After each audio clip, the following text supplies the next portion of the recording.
Welcome in everyone. We're back with I Was a Teenage Exocolonist. It is a Thursday as I am streaming this live, and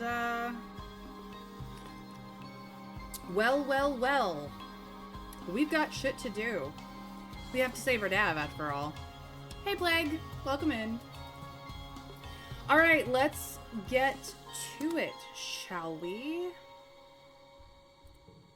Let's get to it. We are 13 now. There are definitely things we must do.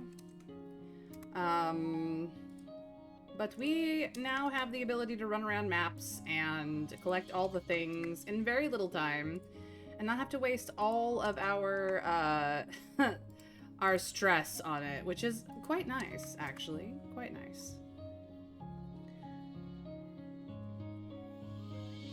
You are currently wearing a full green screen suit and can't see anything. Oh no, Plague, what have you gotten yourself into?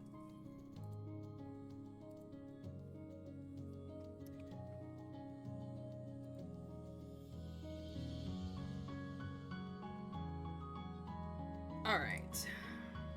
What are we gonna do?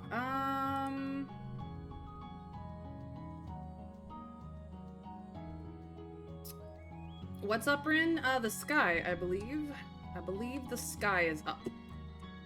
We were working on empathy. That's what we were working on. Ah, yes, mathematics. The elegant, constant thing that universe is ruled by. Remind me what I have. I have the flower that Mom gave me for my birthday. I've got 3 pieces of cake for various people. I've got crystal clusters, medicinal roots, so many logs, and yellow flowers. It is early pollen. Whose birthday is that? Do I remember? This is, yeah, dust. This is late wet, early wet. Tammy's birthday, we do not actually know. So it could be Tammy's birthday. I do not believe that any of the core friends have a mid-season birthday. Actually, it's usually Rex's birthday in early pollen, isn't it? So she must be late pollen. I'm still gonna give her a flower. Actually, maybe I'll give her a crystal this time to see if she likes them. Hey, Mars. Oh no. She's walking down the catwalk. She's got the cool walk, the bored walk, the flirty walk. It is important to switch it up every so often. It does nothing. See? Like the cake. It's just a gift. I could gift it onward, but I don't have any capacity to get more of them, so it doesn't have a use in the deck, as far as I know. Neither does the cake, for that matter. Mars likes these things.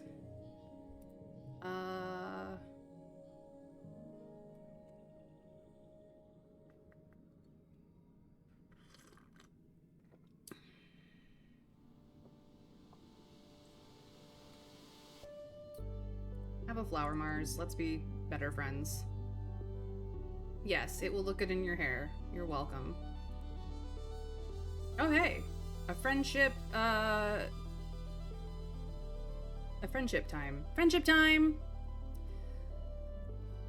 The white flower gives +10 friendship, apparently, not modified by the ×2 birthday boost. Use wisely, or perhaps give it to someone on the Helios, since you won't have long with them.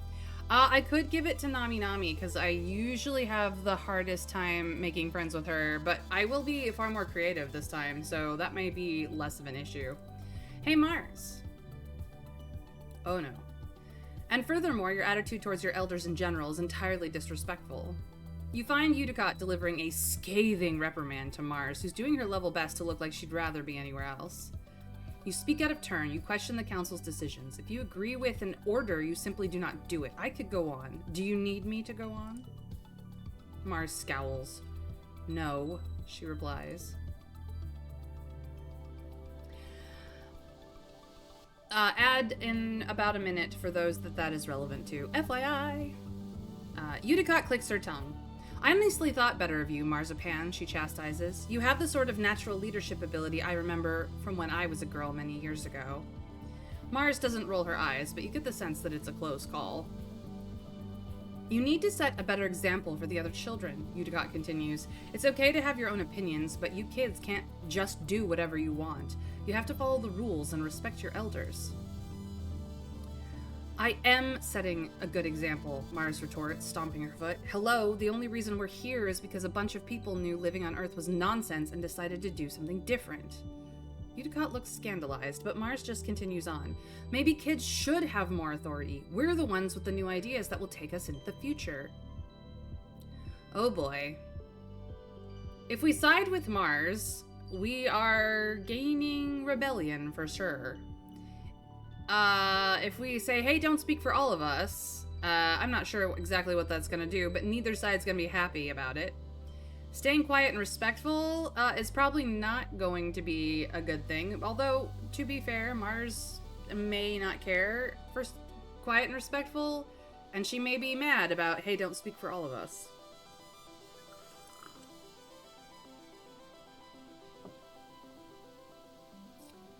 So, where do we go with this?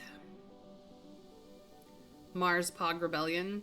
I mean, we probably do need to build up rebellion so that we can take down Lum later, so Mars is right.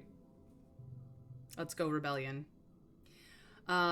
See? Everyone agrees with me. You might be on Vertumna, but your ancient old brain is stuck back on Earth. She takes a deep breath and for a moment seems much older. Governor Udicott, we need higher walls and more aggressive farmland clearing, and we need it now. Are we here to stay on this planet, or we just sit around until the jungle swallows us back up? Udicott's mouth opens and closes a few times. Then she puts her hand to her forehead. Both of you get back to your duties, she sighs. Marzipan, we will talk about this later. In private. Uh-oh. Well, we're friendlier now? At 22. She's still the lowest, but I'm getting there. Because I got presents now, man. I got presents. Cal! Cal's eyes crinkle when he sees you approach, and he pulls off his face mask. I'm outside all the time, he says, and I hate it when my chest gets all tight and itchy around this time of year. The mask kinda helps. I think. My mom nanoprints a ton of them to use in the med bay. You should go grab one with all the running around you do. I'm actually kind of immune to the shiver, so... But thanks, though? Tammy fixed our socks again. Oh, she's such a sweetheart. I wish I could give her a present today, but I cannot. So I will not be able to give her a present tomorrow, because I want to give her one on her birthday, which I believe is late pollen. Dad! Yeah. It's this pollen is messing you up pretty bad, Dad. You are very susceptible to it, and I am concerned. You're right, Mom, I am getting big. I'm getting big. I know. Alright, let's see here. This. Oh boy. Broccoli, welcome in. Oh hey, Trav, in fairness, she is right on that. Absolutely. I don't want to get involved in your lover's spat. I'm pretty sure that's not a enemies to lovers fanfic right there.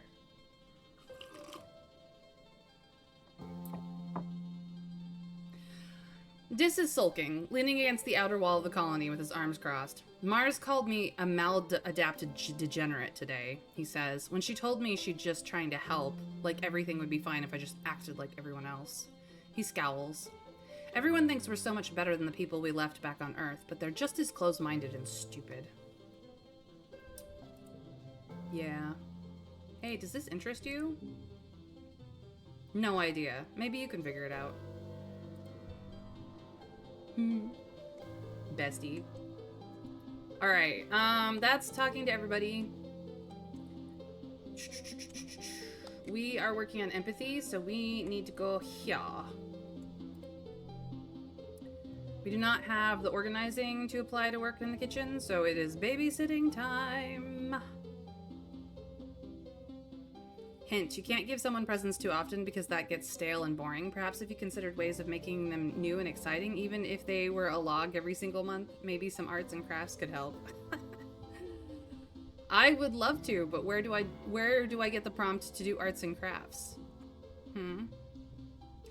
A stomach bug is going through the creche right now, and everyone is absolutely miserable. You and Tammy have both missed the worst of it, but Antecedent and a majority of the kids are taking it pretty rough. Tammy is cleaning up a vomit incident by the holoprojector while you strip the affected kids and get them into the bath. You come out with a bundle of soiled clothes and trade off with Tammy, who gives you the mop and bucket to take back to the laundry room while she finishes up with the kids. After so long working together, especially during this latest crisis, you're getting pretty good at working as a team. Antecedent pops her head into the creche to check on you. There are broken capillaries under her eyes and her greasy hair is tied up in a bonnet, but she still gives you a tired smile. Then her nose wrinkles at the lingering smell of vomit. "You're a hero," she says. "Thank you so much for tackling the kids for me." You look down at the mop and bucket and dirty clothes in your hands. Does she think you did that all yourself? Tammy did most of the cleaning. Look, I'm not going to say that she didn't, because she did. Antecedent laughs. "You're both doing great," she says. "Please tell Tammy I'm very grateful for your help." She leaves, but not before sending you both some kudos.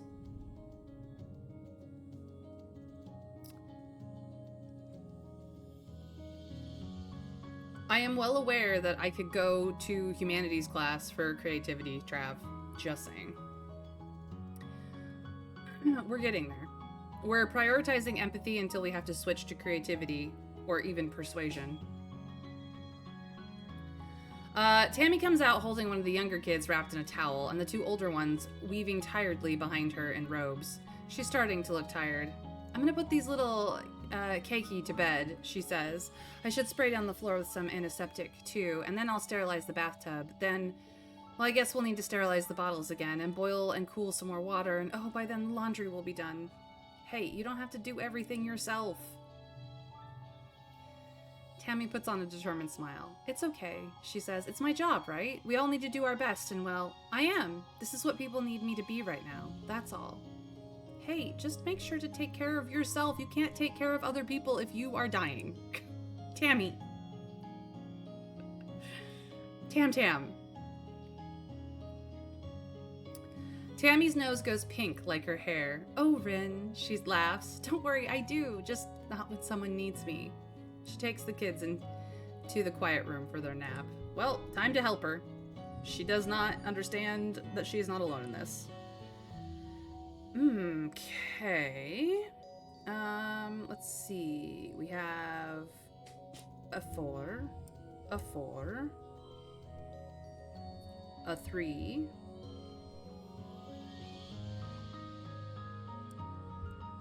we don't have a 2 and a 1, though.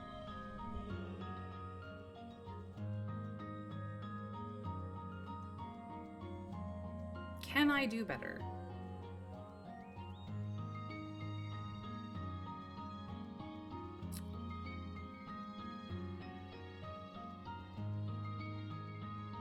Yes, I can. Watch this shit. Super gold! It's just that easy. And then I don't lose any kudos. I win. So, 5 empathy, 1 creativity, 1 more of this, and we'll have the first empathy perk, and then we can switch things up. Fantastique. Early pollen becomes mid pollen. Let's go, let's go. Oh no, the puberty talk. Horror tangent. Nem! 20, 21, 22. Nem counts, bouncing a sports ball on her knee. 24, 25, 26. Oh, hey, Rin! She tucks the sports ball under her elbow and smiles at you. What's up? Oh, nothing. Tammy! Tammy is waltzing around the courtyard, pretending her broom is her dance partner. Oh my god, she's a Disney princess, you guys. She bumps into you and giggles. Oh, hello, Rin, she says. I didn't see you there. She dusts you off and straightens your jacket. It's easier to do chores when you're having fun. Oh, I love dancing, don't you? She's adorable. Yep, stay in that mask, Cal. It's for the best. Absolutely for the best. Mom! Oh man, she's busy. We will leave her to it. Hey, Dad. No, you're really not, Dad. We're gonna fix it, I promise. We're gonna fix it. Mars. Oh my gosh, Calm is the coolest person in the colony according to Nem? You poor baby. Okay. Okay. This. Oh no, it's another maladapted degenerate today. Disney princess had plot armor. She did not. Yeah, she did not. Alright, explore nearby. Collectibles, 0. Survey the plains. Collectibles, 0. Okay, that's perfect. Alright. One more babysitting, and then we will move on to something else. Let's go. Most of the kids are here with most of the kids here are too little to have their own holopalms, so you do a lot of work with real actual paper and craft supplies so they can work on their fine motor skills.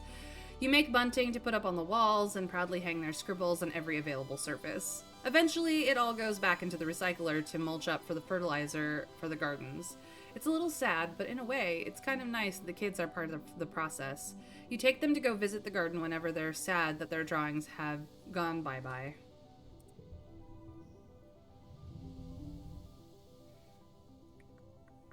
Okay, we have a 4 and a 4.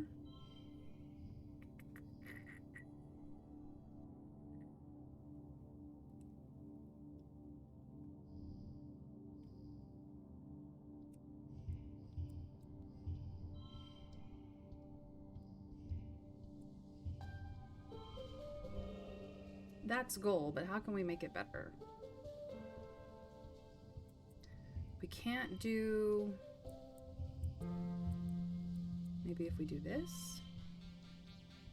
Nearly there. We don't have any gem cards in this run.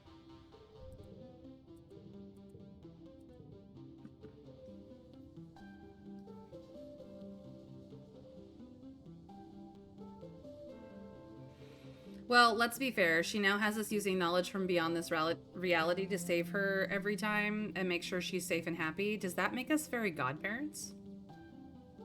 Good question.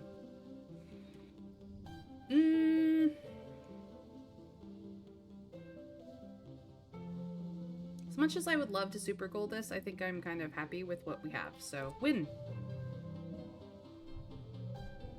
We still get the empathy bump, which means... we can pay to remove cards now. Fantastic. We can deck fix if we want to.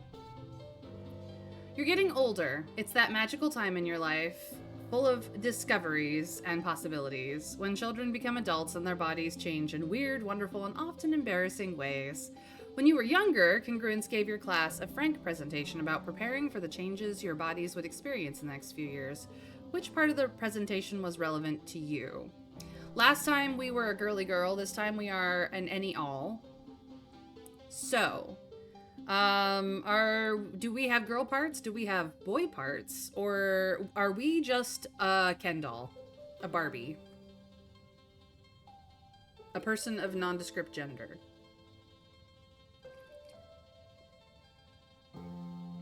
What are we, guys? How embarrassed do we want to be?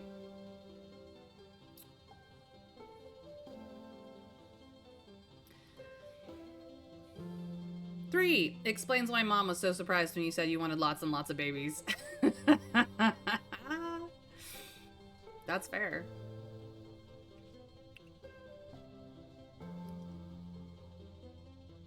Look, we had frank discussions about the female reproductive system and how shitty it is. Maybe we should have frank discussions this time of the male reproductive organs and how weird they are. That's only fair, Trav, right? I am not afraid.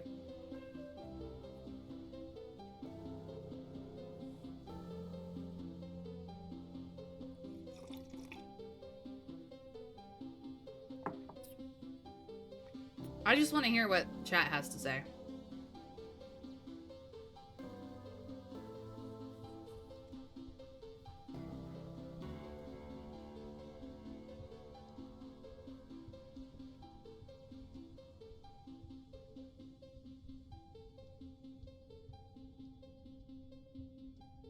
They can have technology make babies for them, I assume. Yeah, there is such a thing as, like, test tube babies and gene tech and stuff like that, so...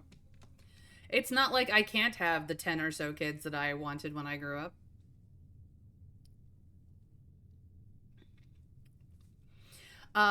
They have ways of ensuring that you contribute your genetic code to making babies if you would like to, so... You don't have to necessarily do anything into a cup.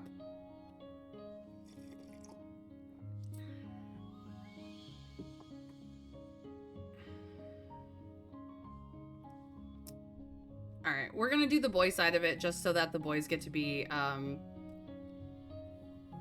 embarrassed by their biology this time around. I think fair is fair. You and your friends giggled your way through Congruence's presentation and left with a new appreciation for the wonders of the human body. Puberty had felt like something that would happen so far in the future that it didn't apply to you. You put it out of your mind, even as you noticed Cal's voice begin to drop and Ormar's starting to dress differently. Until one morning you wake up and something feels different. You just know something's off as soon as you open your eyes. Things are squelchier than you expected them to be down there. You were having an exciting dream and then something happened, but you can already barely remember it. You just want to close your eyes again. You remember Congruence's sexual education classes and you're really not ready for their real-world practical applications. After a few minutes you sigh and muster up the courage to look under your blankets. Yeah, that's a thing. Well, ignoring it's not going to make it go away, so why don't we just deal with the mess? You wait for your parents to leave for work, calling out to you that you're going to miss breakfast if you lie around in bed. When you're sure they're gone, you carefully strip the sheets on your bed and stuff them into the recycler. You put in a requisition for new sheets from the depot and continue on with your day. That night you find your dad waiting for you. He's pulled your privacy curtain back to show your stripped bed and looks with a knowing smile when you enter holding new sheets. He laughs, putting on an exaggerated detective impression. Now, I can only think of one reason why a teenager suddenly cares about doing all their own laundry. He points at you and exclaims, "By Jove, I think I've got it."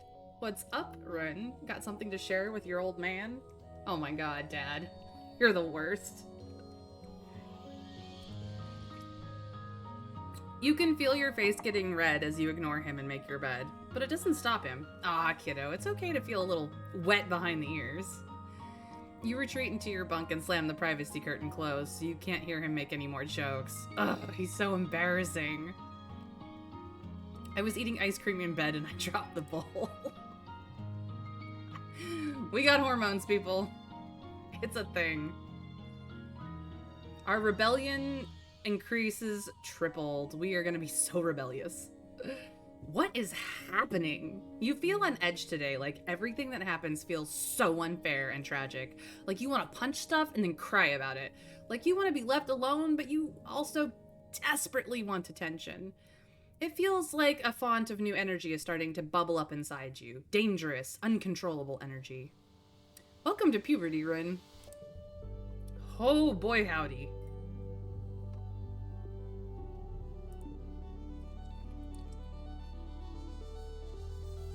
Yay!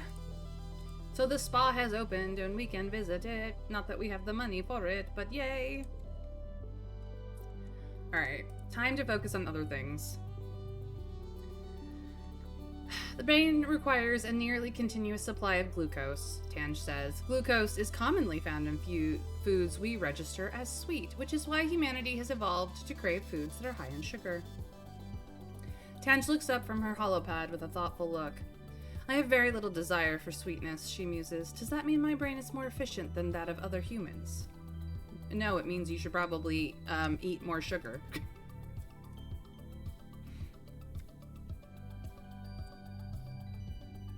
Nem is sitting in the sports ball dugout, her feet propped up on a bench. Hey, Rin, what's up? Ah, nothing. Tammy. Oh, she's dancing again today, but, cake. A birthday cake? You remembered. She insists that you share it with her, but sets a large slice aside first. Cake is Cal's favorite food, she explains, so I always have to save him some. He loves cake all the time, not just on birthdays. And, well, anything you can eat, really. Finally know her birthday. And we get an event. Let's go. Uh-oh. Uh-oh, she's crying. This is not good. Tammy is crying, and trying to hide it, wiping her eyes and blowing her snot into her sleeve. Hey, what's the matter?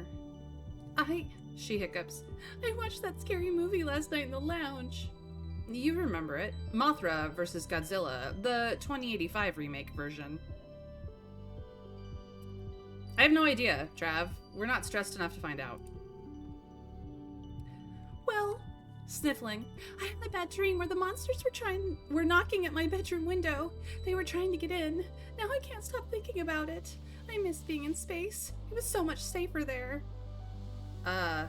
Space was more dangerous? The soldiers will keep us safe, or Mothra and Godzilla aren't real.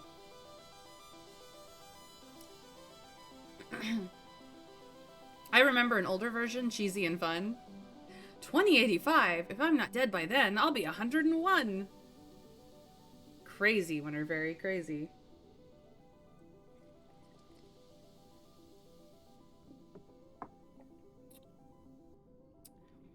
I'll be about that age too. Because other monsters are real, even if those aren't. I mean, yes.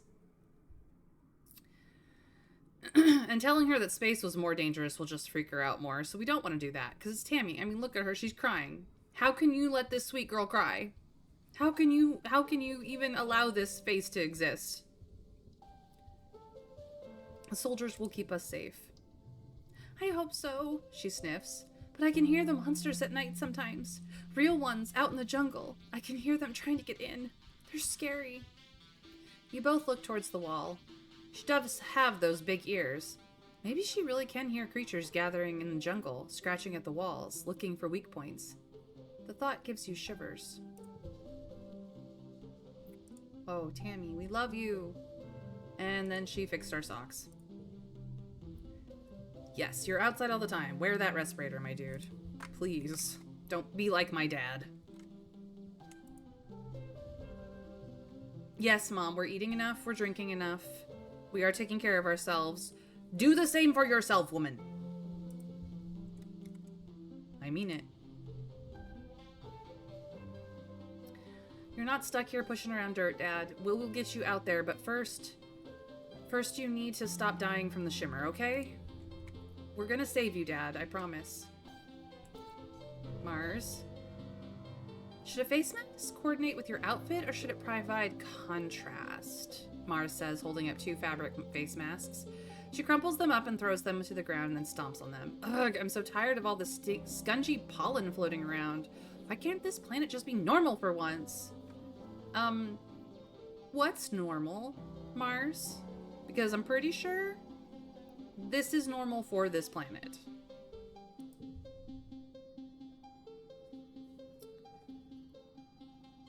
I apparently have range. Thank you, Broccoli. I do my best.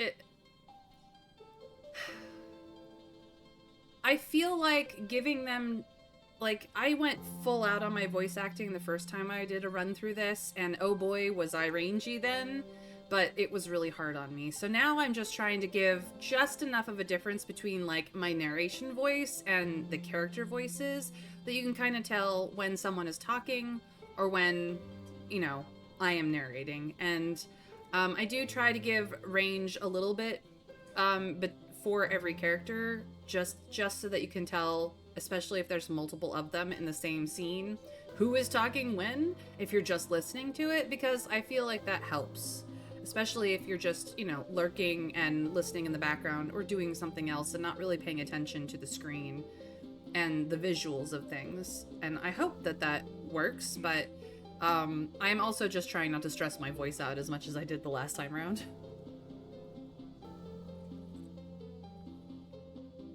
Because oh boy did I chew scenery. And oh boy did my voice die. Alright. We've gotten the first bump in empathy, so let's see here. We can go to humanities to make creativity and persuasion to push creativity over persuasion. We'll get persuasion, and we'll get friendship with tangent, which is great. Howsomever, if we really want to push persuasion, we need to start working in the depot instead. Well, actually, no. You get just a +2 with persuasion anyways, but you get more friendship with Mars.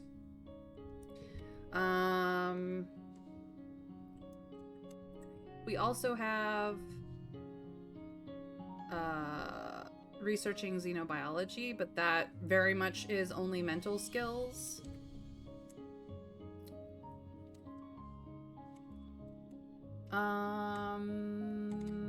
Just trying to refresh myself of my current options. And then of course we could do defense training, which would actually finally max out animals, because we only need the 1 point in animals. So actually I'm gonna do this once, and then we're gonna go full on humanities studies until we've gotten things up. Yes, Dis is still here. It's still, I mean, we're only age 13 right now. Dis doesn't bug out for a while. Alright, we're gonna max out animals. Part of self-defense training is training your body so that it can be ready for any situation. The security chief has you running laps, jumping through tires, climbing walls, and sprinting back and forth. He has this inverted anti-gravity pad that makes your limbs feel super heavy.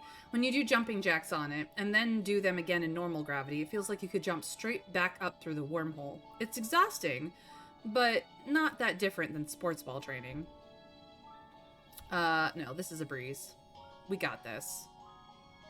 We have the toughness. This is great. It feels good that Rhett actually challenges your body and encourages you to achieve peak condition. So let's get to work. This card becomes a 2. This card becomes a 5. Interesting. All cards under 2 become 2. Well, a 6. Actually, a 6, a 6, a 5.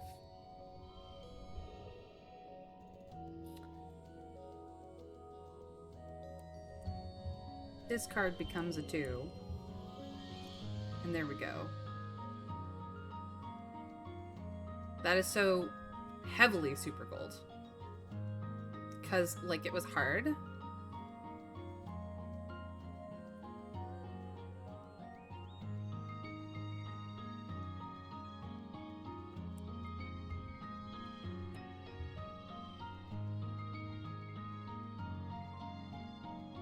Okay. Yeah. It's good, it's good. So, we got our combat up. We finally maxed out animals. Level 3 pets perk. Upgrade pets cards via relaxing in the park. So, now we can upgrade animals to their max, I believe. And we got combat, so we're well on our way to getting that to a reasonable level. And now we can focus on our social skills for a little bit. Late pollen turns into early dust. New perk. Let's go. We're very stressed, but we're gonna do one humanities class and then we will de-stress and try to level up our pets. Ad will start in about a minute for those that is still relevant too. So you've been forewarned. Ooh, Nem's sharing her dust melon because she's awesome. It is early dust, so that means that it is her birthday. I got something for you. It has cake. Hey, is this a birthday cake? Thanks for remembering my birthday. Heck yeah. And we get friendship event. Let's go, let's go. You find Nem in the sports ball bleachers, intently focused on her holopalm. She looks frustrated by whatever is on it. Hey, what's up? I don't know what to get Calm for his birthday, she grumbles. I have to top last year when I made up a sports ball trophy and gave it to him. She turns off her holopalm. I'm just running out of ideas, you know? What kind of stuff does he like? Nem shrugs. I don't know, cool stuff, like sports ball and defense squad stuff. She smiles and rubs her nose. He's the best brother. He always plays with me and the triplets, even if he's zonked from work, and he never gets mad or teases when I get in trouble. He's just like... Nen sips up straighter and squares her shoulders, imitating Calm. You know, Nemi, she says, lowering her voice, you have to play by the rules. Nem picks at a blue scaled scab on her knee. I love him the most out of anybody here, and I just want to get him something good. So, do we suggest something practical or something from the heart? By the way, if you want to go into creativity, you should just purchase the photo phoner, just saying. I should, but I don't have the kudos for it, Broccoli, but you are correct, that would help.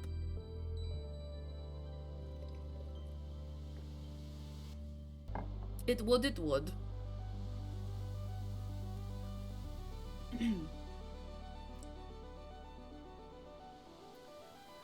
So, practicality or from the heart? What should we suggest to Nem for her bro Kombucha? Who is, by the way, this cutie here. This man's. Look at, that's his full art. I don't think we've ever seen his lower half. I didn't realize he was wearing shorts.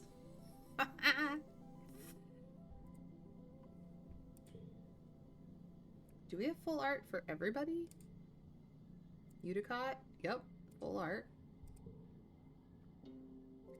Here's our mom with her leg. Our dad. He's got loafers. That's funny.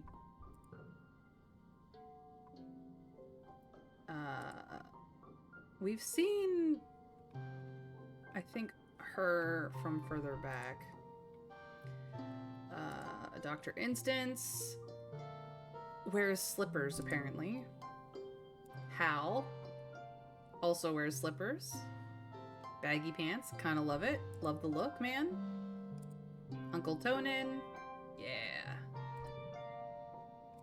Utopia. Oh, she's got cool feet. Look at that. That's cool. That is very cool. She a tiger lady. We got Rhett. Congruence. This is literally all of her. Yikes, she's just a beanpole.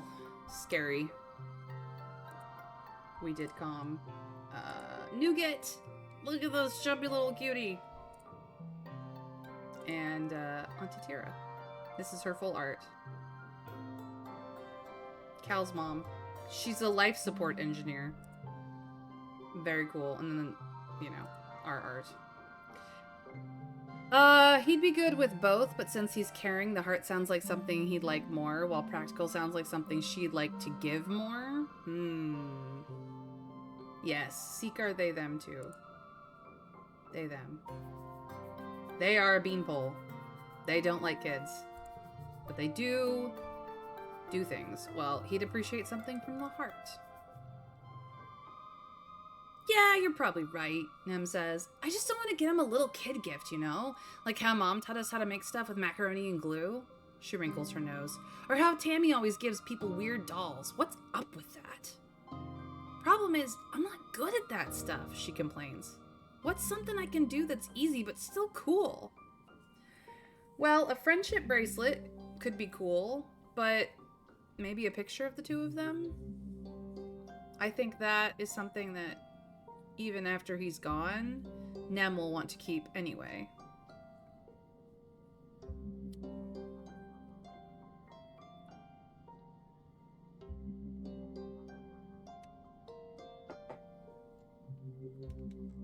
What do we think, guys?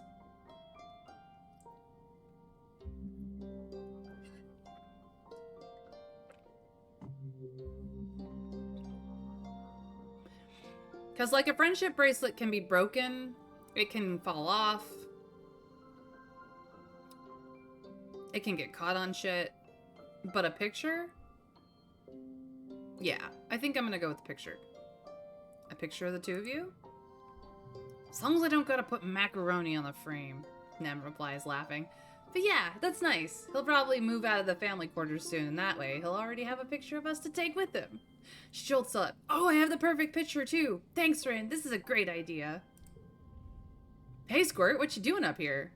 You look down at the pitch where Calm is standing with a sports ball under his arm and an easy smile. Is this knucklehead bothering you? Nem gasps, then laughs. Calm, she whines. Rin is my friend. We're just talking. Calm drops the sports ball to the ground and rolls it under his heel. Getting the team together to run some drills. They can come too. Nem looks at you hopefully. Sure, I could use the practice.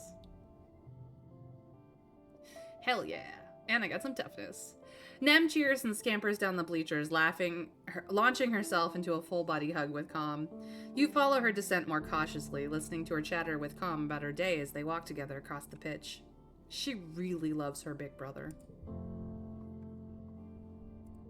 Yeah, she does. And we are good friends. We are good friends. Oh boy. She's gonna take that loss hard. Yep. Your mother was burdened by many things. Many, many things.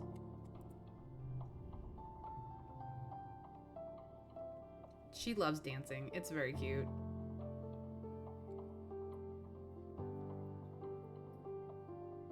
Casually thinking about gift giving from the perspective of inevitable death. I mean, I've thought about it with my own family too, Broccoli. They can't take anything that they had in life with them, but you can keep their memory alive in all the ways that you have. So, as much as I am not a great picture taker, other people in my family do. And once they're gone, that's the way we keep their memory alive and therefore them in life. So, otherwise it's the movie scene where he dies and the beads on the bracelet spill across the floor. Cinematic, but not a good souvenir. Exactly, Trav, exactly. Plus, it can get lost if he ever, like, if it breaks because he ends up in a fight or something. He, you know, it's just, there's tragedy in the making in that one. I am genre savvy enough to know better. And when he's gone, she'll still have that picture of them together. So, it's not the perfect gift, and it certainly is very meta of me, but you know, when my own parents go someday, that's all I'm gonna have left of them too, so. I would like to know if you like crystals. Nope. I was just thinking that she could do crafty things with it, but apparently that is not something she likes. Alrighty, good to know. Daydreaming about a boy. Cal takes a deep breath and lets it out in a huge sigh. I love the smell of the air here, he says. It's not clean like the Strato, but like, it's fresh, if you know what I mean. It smells like dirt and compost and manure and growing things, and when I breathe it in, it's just... He takes another breath. It just reminds me that everything here is alive and important. Heck yeah, Cal. Heck yeah. Ooh, log. Uh-oh. She's still mad that she's not the coolest. Well, Mars, if you weren't such a bitch. I mean, I get it. You spot your dad playing cards with two of the other agriculturists. You don't recognize the game, but you watch your dad throw down his hand and groan, then peel off his shirt and toss it into the pot. Literally losing my shirt over here, he says, and his two friends laugh uproariously. Your dad wipes his eyes, chuckling, then sees you. Oh, hey, Rin, you need something? Nope, not at all, Dad. Good luck with cards. You find your mom inspecting the irrigation system. When it's hot like this, a failure in the irrigation system could mean we lose an entire field, she says, wrapping some adhesive tape around a joint. It's just too precious to leave to chance. I agree, Mom. Hey, Dis. Dis is skipping across a flat stretch of rock. Talked to my sister today, he says. Skip, skip, skip, skip, skip. She's doing some kind of super secret extra credit project in engineering. She wanted to gloat, I guess. He tosses a rock into the air and catches it. Whatever, she just likes it when people pay attention to her. Dis, she told you because you are her brother. Not to gloat.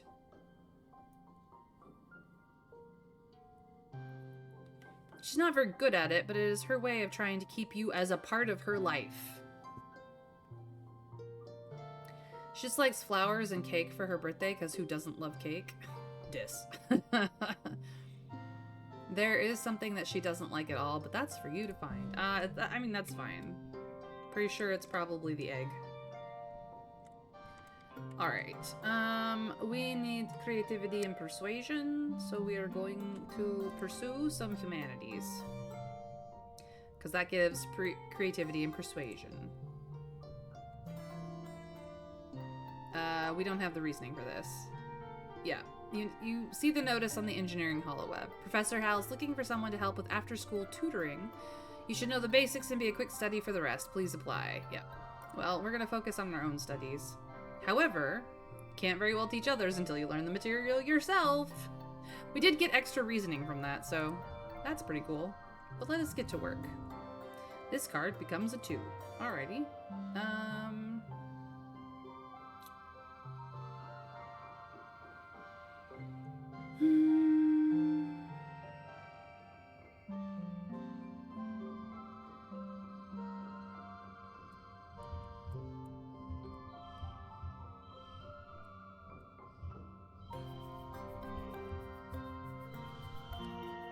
We can't get straight, but we can absolutely get a super goal. So, and we match the super goal, which probably means we'll get kudos too. Go us. Creativity. There we go. We'll have the first perk of creativity in no time.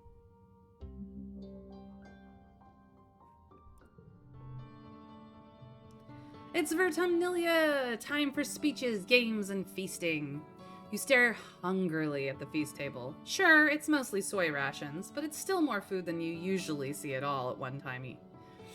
This year, though, there's something new. Great big tureens of glowing beans. Weird. You try to sneak some food before the speeches start, but Chief Engineer Instance catches you and smacks your hand away. Your mom gets really mad at her, and it causes a huge yelling match. Your dad directs you away from the table as Instance blames your mom for the way things are right now. Whatever that means. Your dad passes you a soy sweet to keep your tummy busy during the speeches. He's the best.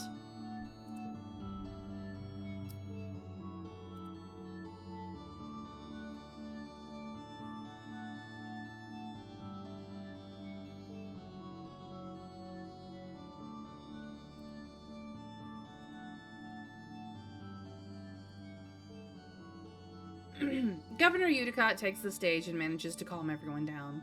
Welcome everyone to our 4th Vertumnilia celebration, she says, speaking through a maxophoner. Her voice has been getting weaker lately and can't reach across the square the way it used to. I'm proud, as always, to stand before you as your governor and to celebrate another year of peace and prosperity on this beautiful planet. Udicott steps aside, wobbling a little as she walks, leaving Seek to complete the annual formalities. Your mom steps forward. This year's feast includes a new glow-in-the-dark food. Pixie beans are our first domesticated Vertumnan crop. The crowd applauds, and your mom raises her hands. Credit goes to Geranium. He insisted we dedicate a third of our fields to them. So you'll also have him to thank for the light show in your toilets tonight. A smattering of laughter ripples through the crowd. Your dad chuckles nervously. Your mom's smile fades. As you know, we lost our hydroponics and microbial soil during the wormhole accident. She says, these pixie beans will make up for the losses we faced with our earth crops. All right.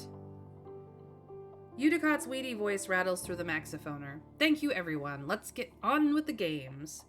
The crowd packs away the chairs as the children gather in the square. Which competition do you participate in this year?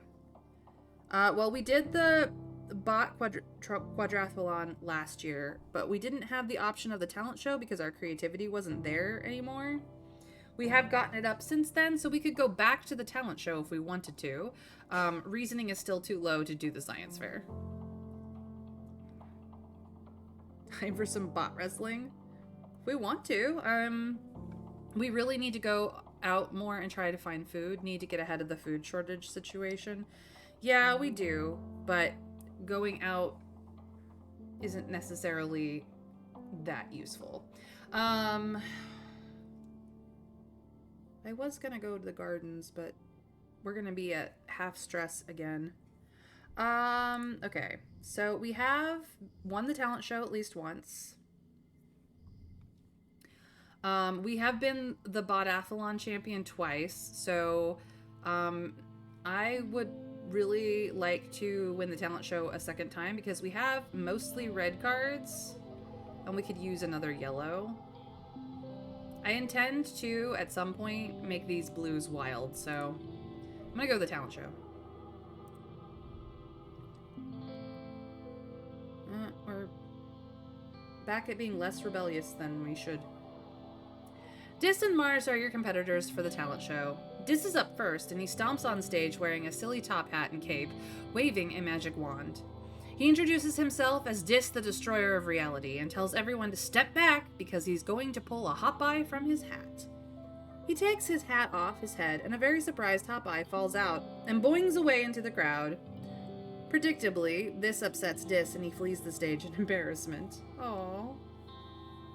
Only Vertigo Valley has much food. Can we even go there yet? No, we cannot. Well, we don't own a photophoner. Mars takes the stage next and launches into incredible lip-sync performance, complete with holographic fireworks at the end. Passing you as you go to take your place on stage, she sticks her nose in the air and wishes you luck following that. It's your turn. What do you do? We're gonna do a juggling act because I don't need to be better than Mars. I just need to do my own thing. I would play the photophoner, but I don't own one. And I don't have the kudos to buy it. Allegedly, you can unlock it pretty early. Maybe try asking Utopia for advice on where you can explore. I will see what I can do. Can't happen right now, so let's get to juggling, shall we? Ooh.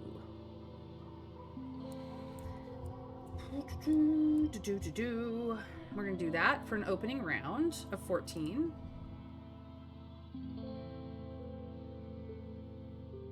Okay, 5, a 4.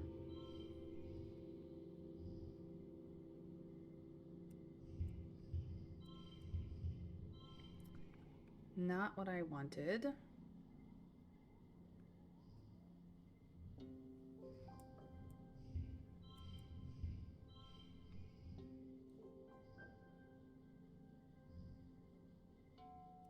But what I can do is this.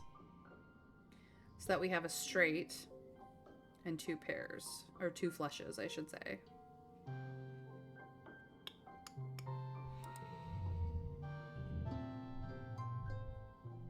We were defeated. There should have been a third round. Why was there not a third round? How did I click the wrong button?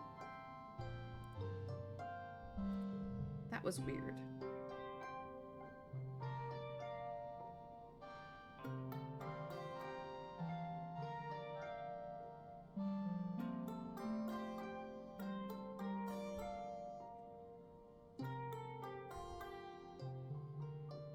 double-clicked maybe? Maybe, but it shouldn't have done that. Let us...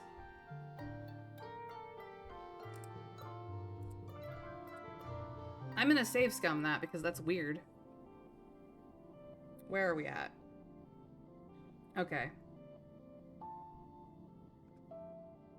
So... we have to go to study humanities to even be able to do the creativity challenge. So we're just gonna have to do this again.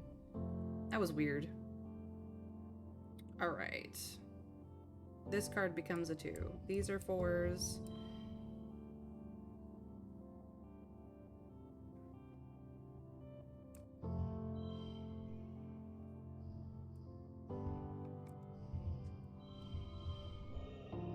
And then that's a super goal. So weird.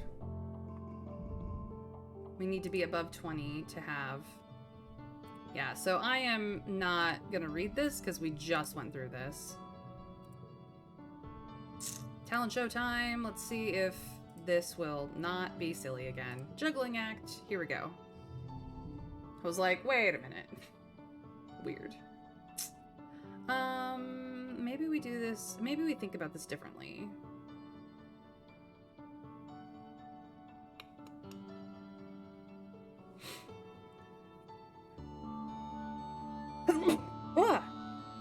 Bless me, for I have sneezed, and oh boy, did that feel good. No, this is fine.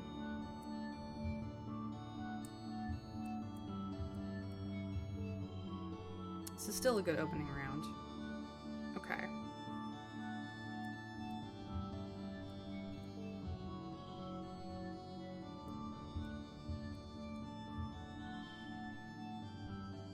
I was like, there should be a round 3.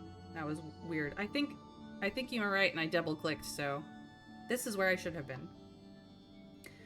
Let's see. 5, 4, 3.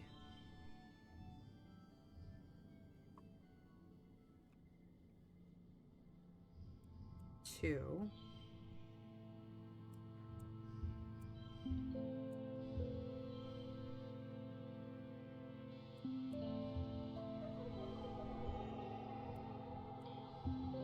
Actually, we're just gonna have... This is a straight, and then these are what they are. Which is a win, not...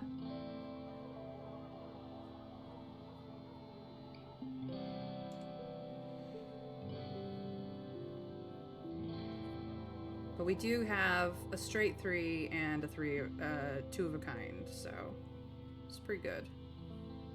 And a little bit of a flush. All right, this time we win. Don't know what my mouse was doing, but here we are. You juggle well, managing to keep everything in the air while also cracking jokes and making puns. It's good, clean fun, and everyone is charmed. You win, as voted by audience applause. Mars shakes your hand and thanks you for actually giving her a challenge this year. Finally, it is time for the feast. The pixie beans are a hit. Your parents keep touting their many benefits. They'll grow well here, they're super nutritious, taste great, they're really versatile, and kids love their bright multicolored glow. Your rumbling stomach has made you grouchy. Your parents won't let you eat until they finally stop bragging about their dumb beans. You consider the options. Pixie bean soup, pixie bean salad, pixie bean chili, even pixie bean aquafaba dessert. Everything glows in the evening twilight. You sullenly shove your pixie bean everything around on your plate. You don't even want to eat them anymore. Stupid beans, stupid feasts, stupid games, stupid everyone. Urgh! Every time someone turns to talk to you, especially about how great these beans are and how great your parents are for growing them, you just get more irritated. They're just beans. It's like they love these beans more than they love you. You're probably just hungry. Screw these stupid beans. Oh yeah. I'm going rebellion. Yeah, who says you have to eat a bunch of stupid glowing gimmick beans? They're not the boss of you. You get to decide what goes in your body. Your dad is amused, but your mom isn't so forgiving. Eat your food, Rin, she says sternly. We worked hard to make this food for you. Did I ask?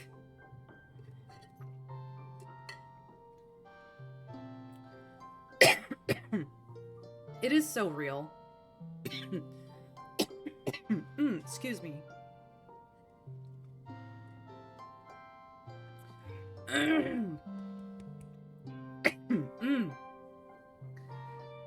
Got something caught in my throat.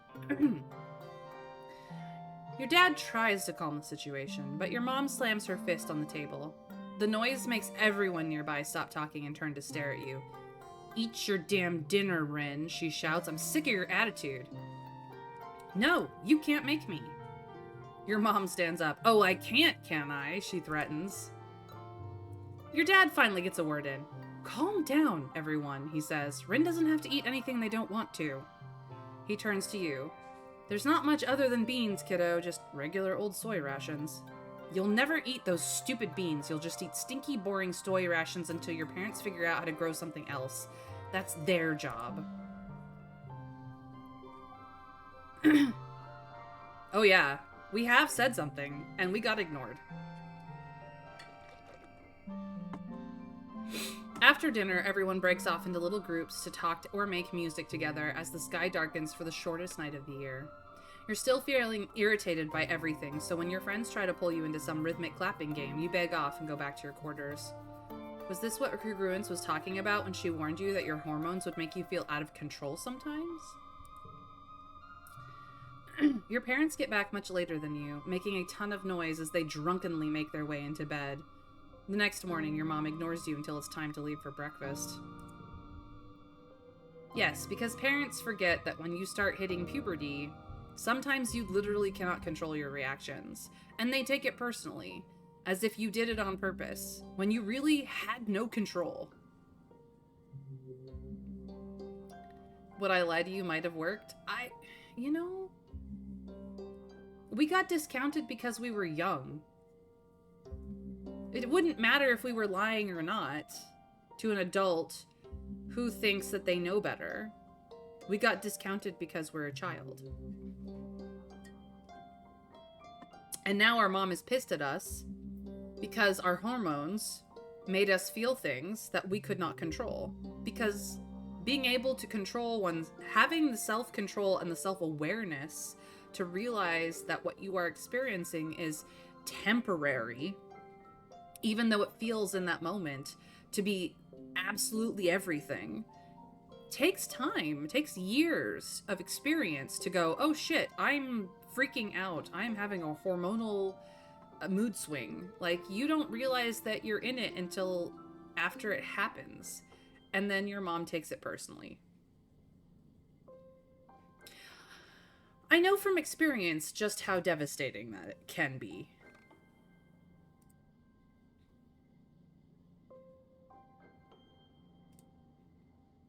So, it sucks. Moving on. Hey, Tange.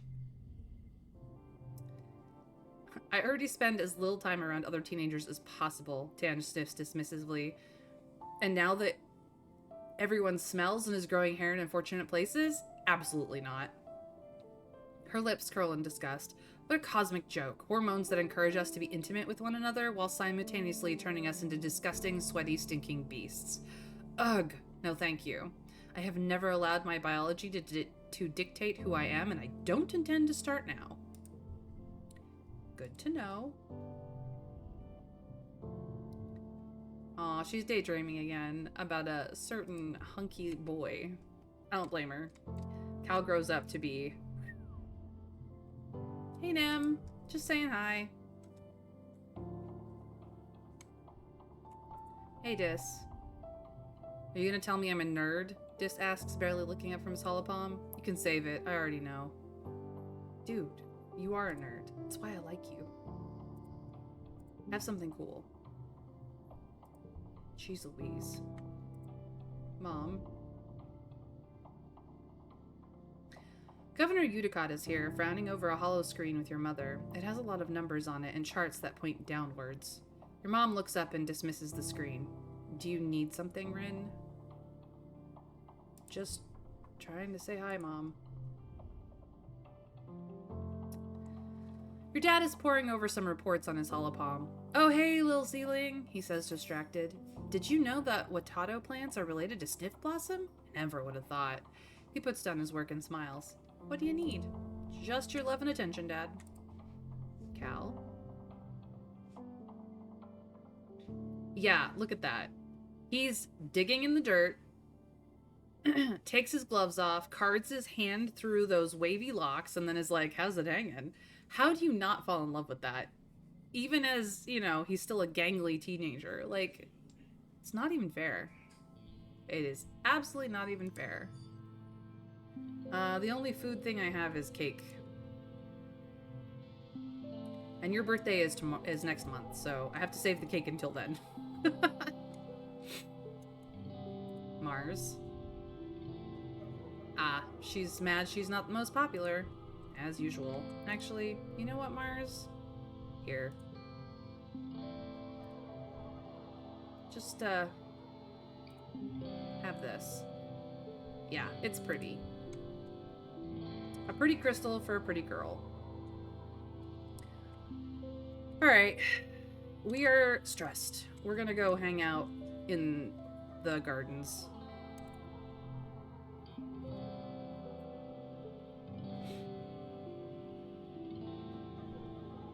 Let's relax, shall we? You play with your Ricky Ticky, hanging out with them just outside the walls. It's uneventful, which is exactly what you needed. You try to teach them some simple commands. Stay, follow, speak. It's adorable watching them tilt their head from side to side when they're trying to figure something out. They don't seem to really get it, but you get the impression that they're trying. You quickly realize the Ricky must be named after the sound they make when they're happy, a whirling clicking noise. For a weird spider tentacle creature, it's really cute. You're playing with Hoppapalooza in the park when you hear a rustle from a nearby bush. Curious, you look underneath. It's the Hopeye you met before. Hoppapalooza lets out a happy trill of recognition. The other Hopeye trills as well, and explodes out from under the bush to bounce happily around Hoppapalooza. They chitter excitedly at each other, and you hear something else is making noise. You look under the bush and see stars. 5 baby Hopeyes, pink and hairless, curled up together in the shade. The strange adult Hopeyes stop what they're doing and bound over to you, warning you with a rattling hiss. Well, let's just calm them down, shall we? All right. What if we did this and this and this? Yeah. Look at that. It's a pretty good opening round. Okay.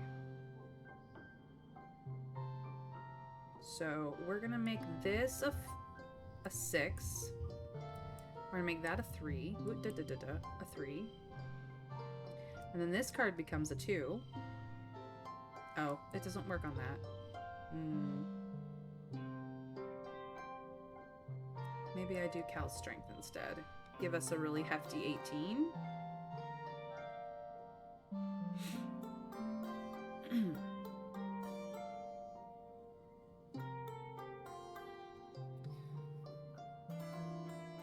I joined at the end of the last run. Do you remember how great the game is in making you understand that something is wrong and adults know about it but don't tell you anything before you actually knew what's happening? Yeah, I did like that, Broccoli. This game does foreshadow a lot of stuff very well. Eggnog, welcome in. Hey, how are you doing? All right, now we gotta get to a 22. Here's a 6, here's a 5, here's a 5, here's a 4, and here's another 4. We super gold a hard animals challenge. Like it was hard. Mostly because our hop eyes are awesome. Not gonna lie. That's a win. Thank you for the hug, Eggnog. I appreciate it.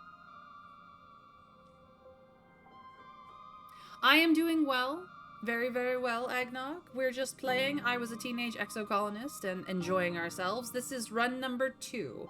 So if you'd like to catch up over the weekend or whatever, exclamation mark YouTube in the chat for the playlists. Ooh, Winter Fairy throws down some shears. And Eggnog tries, but he throws parchment. Oopsies. Congrats, Winter Fairy, you have won. Alright, we are victorious. We get animals, which is already maxed out, but that's okay. You manage to calm down the Hop-Eye using tricks you've learned from training Hopapalooza. They cautiously allow you to pet them, their giant frog eyes blinking out of sync. And we've upgraded our Hop-Eye to level 3. We get way less stressed, and we get better bonuses to pairs. You spend some time gazing in awe at the little Hop-Eye nest. They're so small and helpless. No wonder the Hop-Eye wanted to protect them. Hey Rin, can I get your help with something in the barn? Cal asks. You excuse yourself from planting and follow Cal. Something's wrong with Socks, Cal says, closing the door behind you. She won't eat and she cries all the time. You look into Socks' crate. She's almost too big for it now, even curled up in a ball. She raises her head and peeps miserably at you, then curls even tighter, her bulbous antennae drooping. She looks paler, right? Cal says, coming up beside you, and she is always sleepy and cold. I don't know what to do. She won't eat leaves anymore, or anything else I bring her. Potatoes, corn, wheat, beans. She just chews them and spits them out. He points to the lid of the box. She's been chewing on her box, too, he says. I'm worried she's about to chew her way out and escape while I'm not here. Cal rubs Socks under her chin, but she barely responds to his touch. You've been outside the walls, right, Rin? Have you ever seen any animals like Socks? Full-grown ones? What do they eat?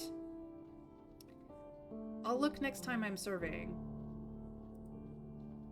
Thank you, Rin, Cal says, sighing as he closes the box. I'm really worried. I'm gonna get rid of playing sports ball. I mean, situationally this card can be awesome, because if you can set the value higher than 1, it sets the value of all the cards around it to that higher. But, like, sometimes it's just really a problem. Whereas a Beautiful Vista is both a gem card and a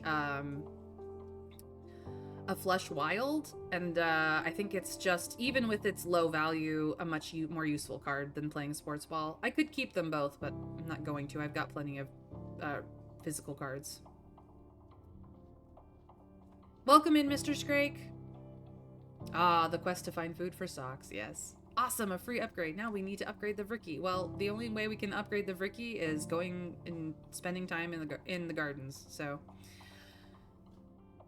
I have a bad feeling that we may not find out until later and then be able to help out next run, but yes, we do need to find more of those in the outdoors to see what they do. I'm pretty sure I've seen them in a previous run, but I'm gonna forget this card. Goodbye.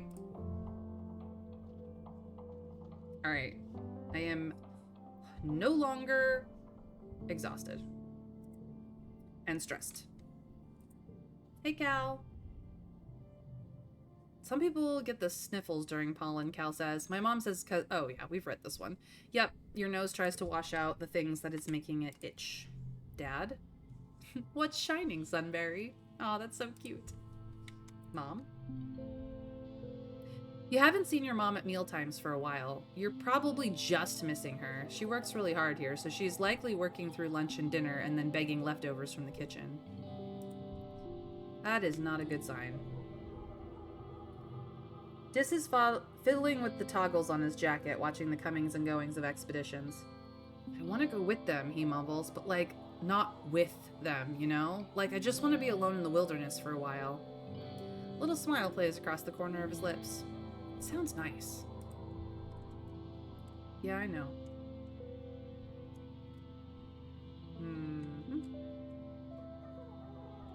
Nem?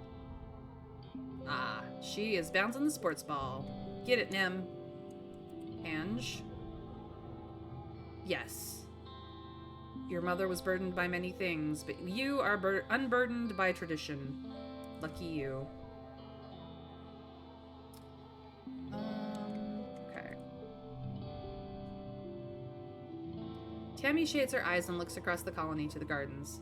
Do you think the harvest is smaller this year? She asks. It's just something I overheard in the kitchens. I have very good hearing, you know. I do know. Okay. Mars.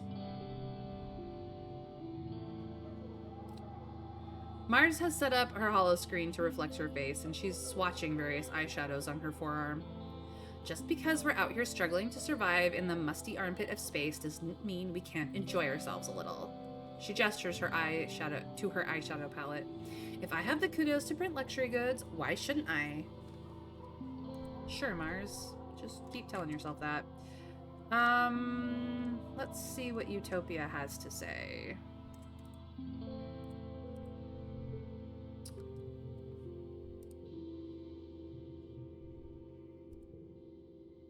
Yeah, this just tells us about these places. I can't actually go to them. Here's the bestiary. This is what we know about the Vriki.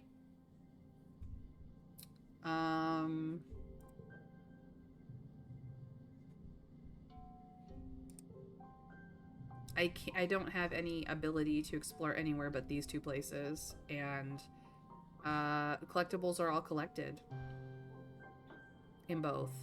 So it's just events left, which we don't need perception or animals anymore. We're trying to get persuasion and creativity up at the moment. So I'm gonna get back to that. Gross, Winter Fairy. It's hot. Please try to stay cool and hydrated. I loathe living in the south. The weather is ridiculous and the pollen makes things worse. I mean, it is what it is. Welcome in, Dragon. It's lovely to see you. There's other benefits from events. I know, Trav, I know. But food for socks. Alright. If you guys insist. But, I'm pretty sure I know what socks is, and we need the Valley of Vertigo, and we don't have the Valley of Vertigo open. We have the plains and we have nearby. This is it. This is all we have. But we need either the Valley of Vertigo or the Resting Ridges open, one of these two places, and we don't have either of them. So... And I have no ability to find, to open that. Alright, we'll survey the plains then.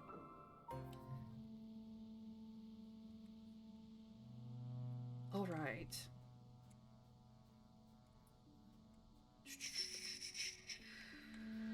So, we're looking for animals. This is not an animals. We could try the bushes.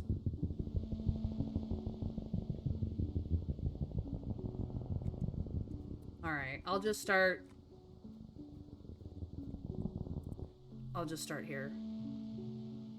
You've stopped to admire the light glinting off the water of a shallow circular lake when you notice some strange rocks near your feet. They're pink and red, bobbing in the shallow water at the shore. The rocks are flashing golden yellow, and this one, then that one, then a pause, then that one, then the first one again. You thought it was reflected sunlight at first, but no, the rocks themselves are glowing. Let's repeat the pattern. You play a memory game with them, touching the stones and the pattern they give you. You feel emotions coming from the rocks. Affection, interest, gratefulness. Somehow you understand they like the contact. Are they creatures or rocks? Sometimes the lines between the two can be blurry on Vertumna. They can't move, but learn about the world from creatures who pass by and touch them, like the way animals rub to leave their scent. These rocks entice animals to play with them and leave information about the world. You get the sense that they're excited for your new scent. To what end, you don't know.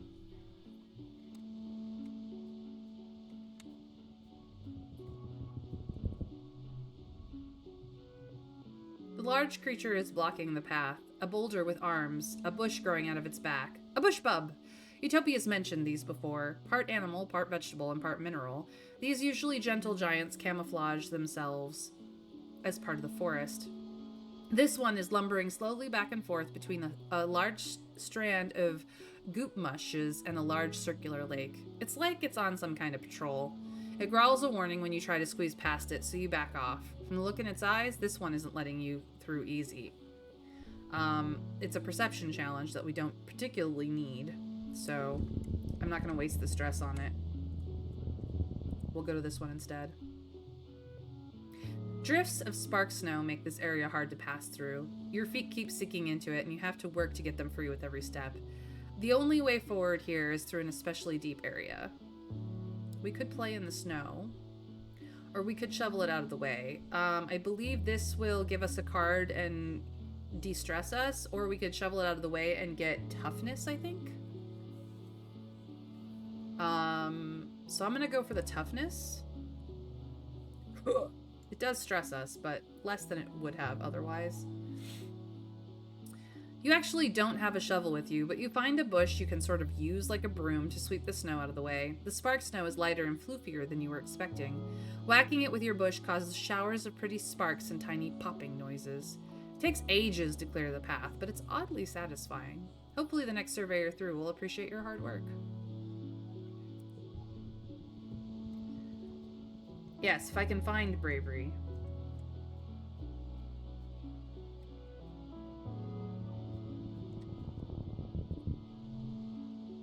It's a cloudy day. You hear the crash of thunder from somewhere nearby. Loud. Sounds like it's getting closer. Suddenly, a massive, impossibly tall something punctures the low clouds and slams into the ground ahead of you. It's as tall as a skyscraper and a meter wide, covered with chitinous bone like an insect. You think it might be a leg? Another crashes down, then another.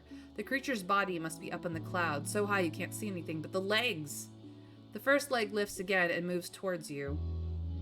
You're in shock. Your body simultaneously screams at you to stand still and run. We are gonna analyze. Stay calm and analyze its movement. You watch the clouds, and as the next leg breaks through, you dodge it. It slams down where you'd been with enough force to crush a boulder to dust. This creature is so unbelievably massive, you're like an ant to it. It passes overhead. You marvel at how such a thing could even exist, and hope it never wanders any closer to your colony. Alright, that was a worthwhile card to get. Oh, hey. That's a boss event. It might kick us back to the colony, but here we go. You spy a creature that kind of reminds you of Cal's illicit pet socks. A dilly pillar, maybe? Except it's huge. Really, really long. Like, as long as the stratospheric. Enormous. Could it be the same? You aren't totally sure. You watch it using your holoculars. So far in the distance, it looks like a train crawling along one of the great cliffs along the resting ridges to the west. It crawls down the cliff face towards you, the Great Plains not far from you. Let's get close. The dilly pillar totally ignores you. Up close, it seems even bigger, definitely longer than a spaceship. It moves slowly, and you take care not to accidentally get in its way. It sniffs around the base of the cliff for a long time. The cliff is made of sparkling iridescent rock, almost the same shimmer as the dilly pillar's scales. Pretty. As you're admiring it, the dilly pillar starts to eat the rocks? It's grinding them down effortlessly in its enormous molars. Then it leaves again. You fill your pockets with the strange glittery stones. Better bring these to Cal. Alright. Crystals. It eats crystals. We have Sock's food. We could leave right now if we wanted to. We don't have to stay anymore.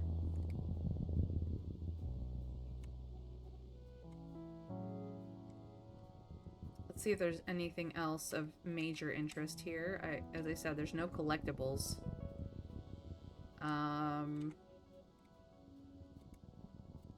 There's likely events that will give bravery, but, like, they're not marked in any appreciable manner.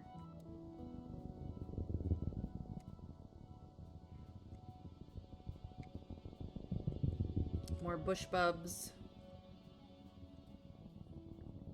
Yeah, and then this will just send us back. Let's go home. We got other things we need to do.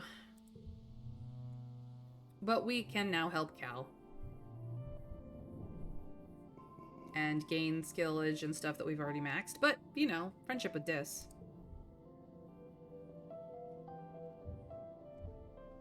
Early wet. Mars's birthday. Hey, Dis. She didn't want to gloat. Dummy.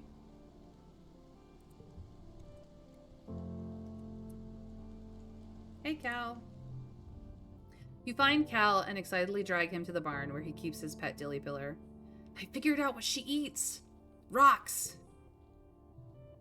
You tell Cal about the dilly pillar you saw on the plains. She's really gonna get that big? Cal breathes. He looks as worried as you feel.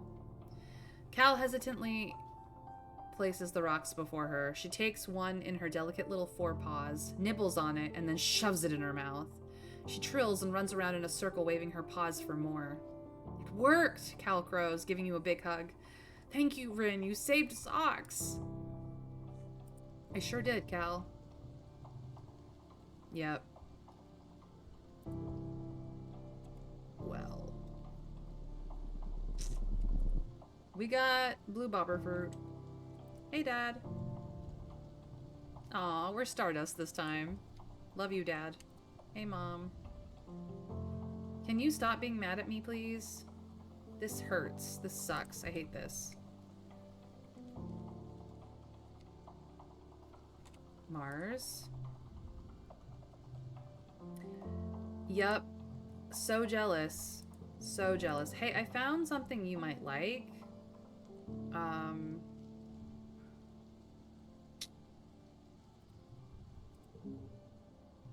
A birthday cake? Yep, the icing's a little uneven, but I'll keep practicing. Hey. Mars is watching a vid from Earth on her holopalm. She gestures you over, and you sync your holopalm with hers. The audio track comes through your hearspeak. Mars knows every word. Besides you, she recites the dialogue perfectly along with the actors.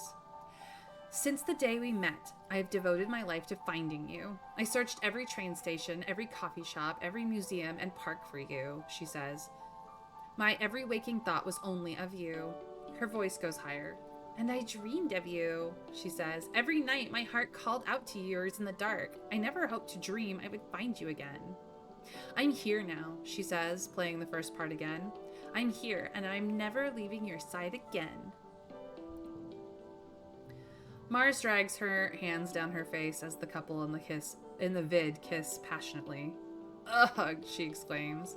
I've seen this vid 100 times, and the end always makes me want to yarts. They met on a train once and spend forever looking for each other. Like, move on, you know? It's not like living here where there's only like 100 people to pick from.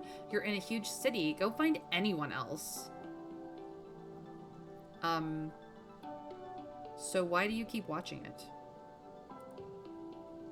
Mars sighs, exasperated.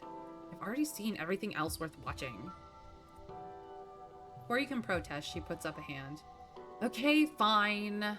I do like the city parts. Like, isn't it post-real to imagine cities so big you could get lost in them? So many people that you could meet someone and then never see them again in your life? Marvs waves away the vid screen. Sometimes I think I should have been born back on Earth, not on this dumb spaceship. She mock punches the hull of the ship behind her.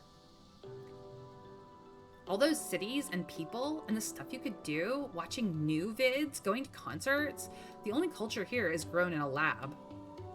Mara sighs dreamily. And the shopping. They have so much stuff on Earth. Anything you could dream, not just the rubbish our old nanoprinters can make.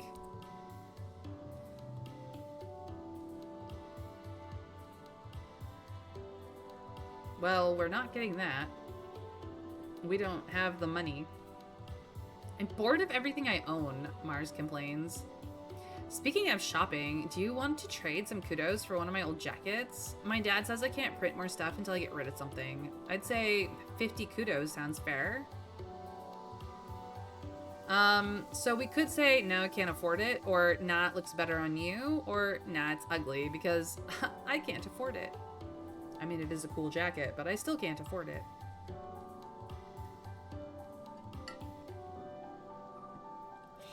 Yeah. I just haven't been really doing jobs that pay kudos.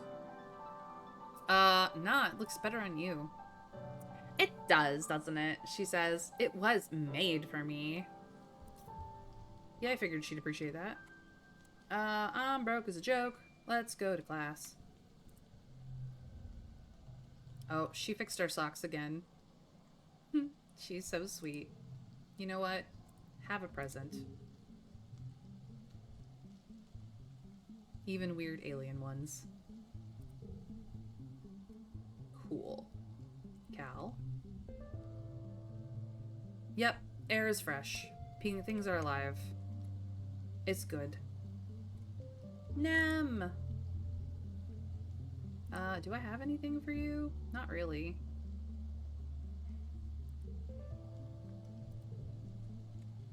Tange. Yep, glucose. Glucose is good for the brain. Alright, let's go get some creativity, shall we? Studying humanities.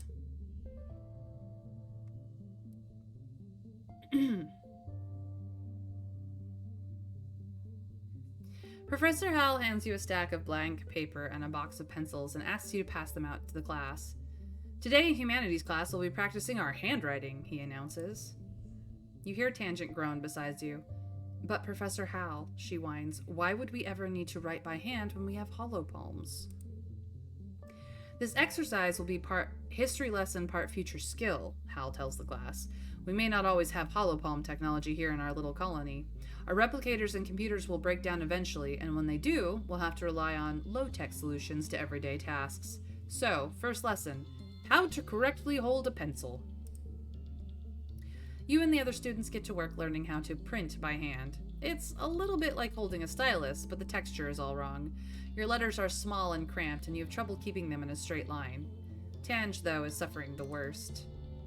Ha! Mars says, looks like we finally found something Tange isn't good at. Look, she keeps mixing up her lowercase a's and e's. Tange is used to using a stylus with her hollow palm, but she's never actually drawn the letters. She fumbles like a child, bashing her fists against a hollow palm for the first time. It's painful to watch. You can tell she's getting more frustrated with each letter. Mars, on the other hand, has lovely penmanship. She can even write in cursive. My papa taught me when I was little, she says, showing off her paper. Cultured people know how to write for real.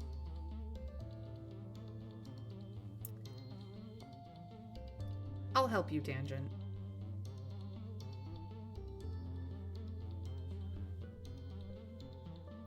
Writing by hand is not stupid. It's good to practice. I think this is directed at Mars, but I'm not entirely certain. So I'm just going to help Tangent because I'm not an asshole. I don't need your help, Tange sneers. She hates being bad at something, but being patronized is even worse. Just let me do it myself, she grumbles, balling her 5th piece of paper and tossing it to the floor. Look, having a little help is not that big a deal. Mars laughs, but after a few minutes of tense silence, she looks over Tange's work. You're pressing too hard, Mars tells her softly. Loosen your grip. It's different from typing in the air with your stylus. Try moving with your shoulder instead of your wrist and fingers. Tange takes a deep breath and tries again, slow and deliberate. Mars nods and slides closer, putting her hand over Tange's and guiding her pencil on the paper. There, see? You're getting it, she murmurs. Tange's cheeks go pink. After a minute, Tange eases her tension and her writing starts to flow more naturally. Thanks, she stammers, pushing her chair away from Mars. I'm not really that worried about it. Mars is actually now not the lowest friend. 1 insults Mars, 2 neutral, 3 insults Tange. I didn't pick 3, I picked 2. 2 insulted Tange. 3, I guess, was the correct answer. Weirdly.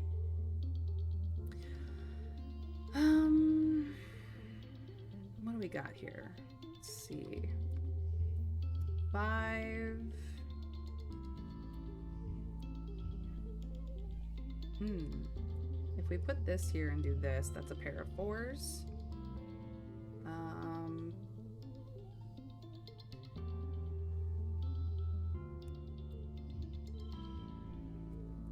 This becomes a pair of 2s. Or, actually, no, this is fine.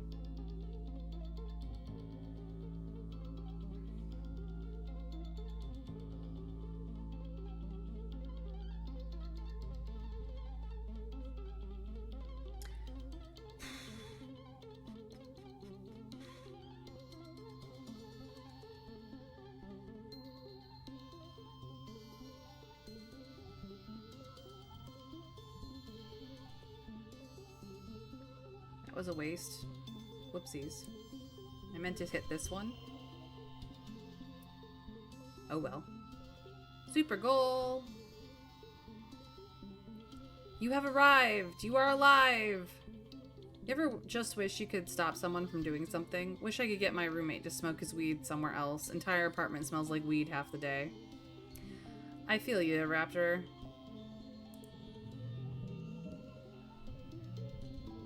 Alright, creativity, yay. And some persuasion, which is helpful.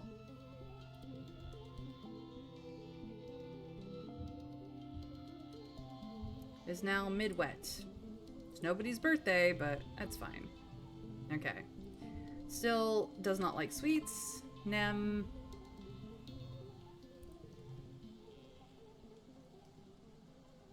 I don't have the thing that I know you like. And I don't have any more cake, and I can't afford it. Tammy! Dancing is the best.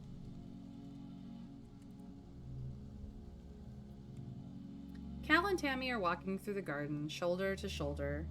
Every so often, Cal stops and points out something while Tammy smiles indulgently.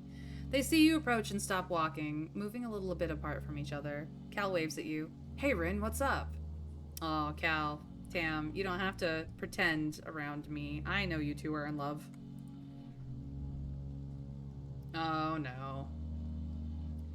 She's not gloating. She really isn't.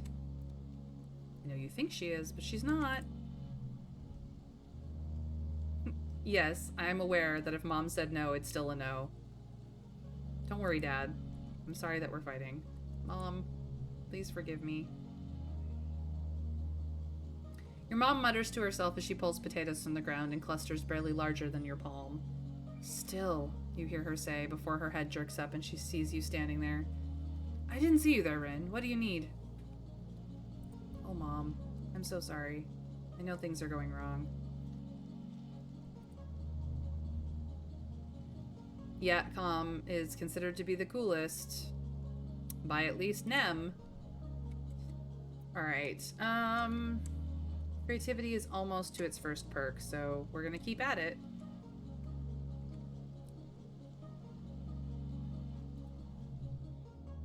At least when I was with my brother, his partner and their bestie would ventilate when they smoked. This guy does nothing. Yikes. Catch tangent. Surreptitiously reading about the biochemistry of... Oh, I think I clicked on the wrong thing. No, we're in humanities class. I didn't. I'm sorry to hear that your roommate is someone who does not consider the people he lives with. That sounds like you need to have a very uncomfortable conversation with this dude, which may, in fact, do nothing but aggravate the situation, but still, you should probably be like, hey, could you crack a window or whatever when you're smoking, and maybe, you know, not stink up the entire place? You can at the very least try. I don't know if it will help, but I absolutely understand. Alright. Tangent is surreptitiously reading about the biochemistry of nucleic acids during humanities class when she's supposed to be studying 21st century philosophy. Only Tangent would shrink one school subject for an even denser one. Shirk one school subject for an even denser one. already did, and it's whatever right now. We only have like 3 weeks left together. That's fair. That's fair. Still, it sucks. That card becomes a 2. Okay. 5, 5, 4, 3. This is going to be a 2. Super gold, because I'm just that damn good. I got a straight, I got a pair of 5s, I got a flush 3. We good. Let's go creativity. Getting that perk. Yes, yes, yes. Well, I'm sorry that the 3 weeks have to suck.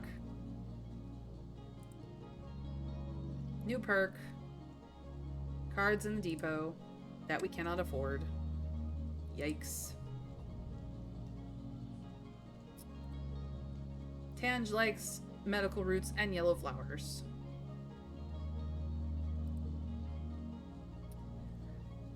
Oh, mathematics ruins the universe. Yep, but I did, in fact, remember your birthday.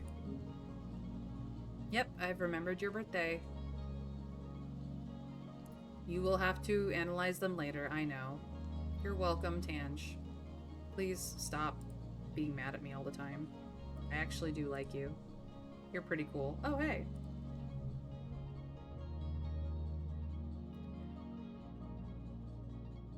It's okay. Next roommate I have, that's like this is gonna get karate chopped to the ego, and maybe we duel with flintlocks at dawn.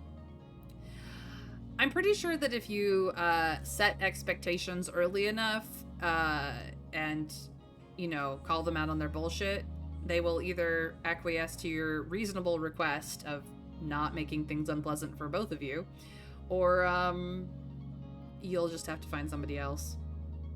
It's kind of how it goes. Tangent is deep in conversation with one of the other scientists. He seems to be consoling her, though Tangent's face betrays no emotion, as he clasps her on the shoulder and reassures her that she's doing really well for someone so young, and that everyone compromised some of their samples when they were first learning. He leaves, and Tangent sighs as she goes to put her head in her hands, stopping short when she realizes she's still wearing gloves. She peels them off and digs her fingers into her eyes. Hey, what's up, Tange? Tange grimaces. Just great. Well, I compromised an experiment I was working on because the vent was still open when I was spraying the workstation down with sanitizer. She sniffs. It's so gross here, she says. I probably did that fungus a favor.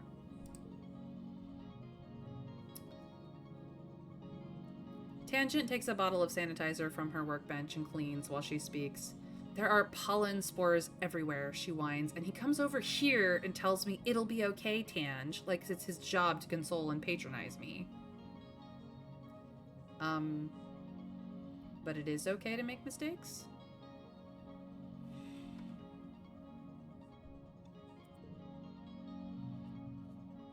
Tangent shoves the sanitizer back under her workbench. Don't you understand? She says, frustration seeping into her voice. If we never feel the pain of failure, if there's no cost to it, why would we ever improve? I need to own my own mistakes. What I don't need, she continues icily, is someone to pat me on the head and tell me it's okay and the adults will make it all better. I messed up, she says. Just let me fix it. Don't make a big deal about it like I'm a child with a boo-boo. Yep, that's Tangent for you. No matter what you do. The sky is falling. That's what's up. And by falling, I mean it's raining. Because it's wet season. Aw, she mended our socks again. Tammy's just the best. Hey, Cal. Dude, stop being so cool. Just stop it. It's not fair to the rest of us who are not cool. Mars. Yeah, Calm is considered to be the coolest person ever by Anemone, and there's nothing you can do to change her mind. Literally nothing. Hey, Mom. Your mom is staring solemnly at a wheelbarrow of withered, gnarly-looking crops. She says to the agriculturist entering the stock into his hollow palm. I hope this isn't going to be the case forever. We're going to be in real trouble soon. She looks up as you approach. Rin, do you need something? Oh, Mom, we know what's going on. I'm so sorry. We didn't say there's no cost to it, just that it's okay to make mistakes. We'll fix it, improve, and do better next time. Speak for yourself. This is cool as fuck. Look, he's my bestie this time around. He is cool as fuck. But like, Cal. Like, effortlessly. He doesn't even realize he's doing it, and he's being cool. Like, it's not fair. Oh, he's reading a book today. Dad, we love you. We will save you, Dad, I promise. Hey, bestie. Oh, it's a maladapted degenerate day? Well, how about this? Does this interest you? Yeah, for your birthday. Because we're besties. Oh, thank you. This looks like it's from a very rare plant. Did you find it while you were exploring? You betcha, bestie. I was out there. We were out there. It was awesome. You're awesome. I'm not brave enough to dare you to do shit, though. Okay. We need persuasion like a bad habit. But I think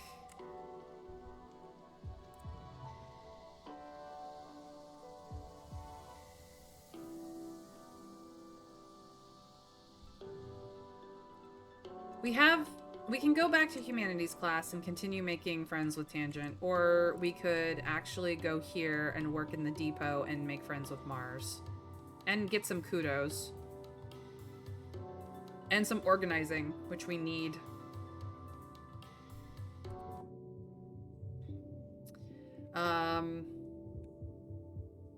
Food shortfall is dangerously low. Security rating is red. The gates will be closed during glow. And Utopia is in charge of expeditions, not because Uncle Tonin is dead, but because he retired from that position. It's about to get scary out there, you guys. Next year, we're gonna have to go out and find all the food. But today we work in the depot.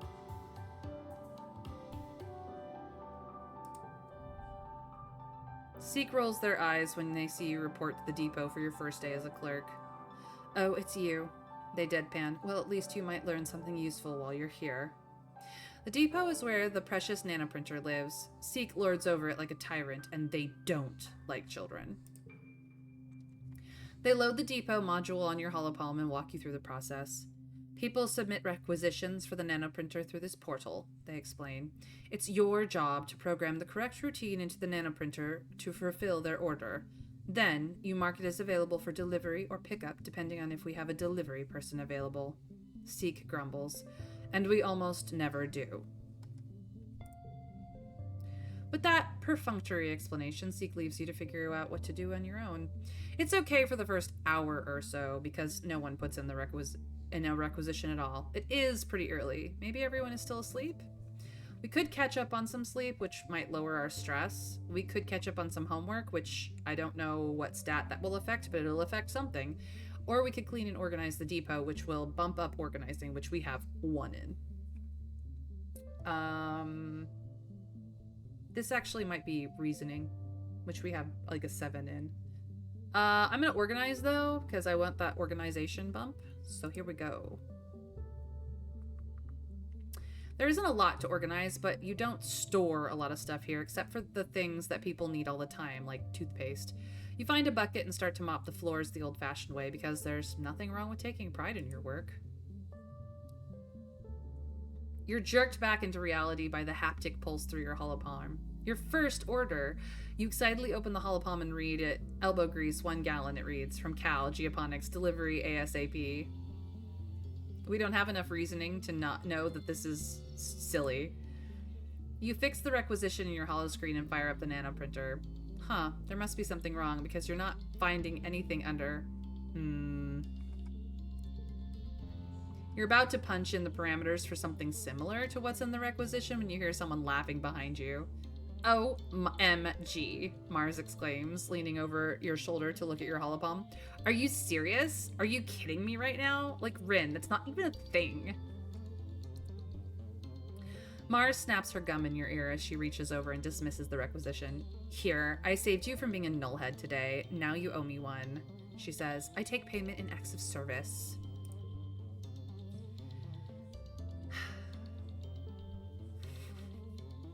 She hops up onto the depot counter and primly crosses her legs. I am so totally relieved to have you as my assistant here, Rin. Finally, someone to haul boxes and fetch things so I can focus on the important work. Maybe we could share responsibilities? I don't care which of you is in charge, Seek interrupts, so long as the work gets done. Seek pauses. Wait, did you wash the floors? They say, looking impressed. Well, that does deserve a reward. Here you go. They swipe their holopalm, and you feel yours pulse as a couple of kudos are deposited into your account.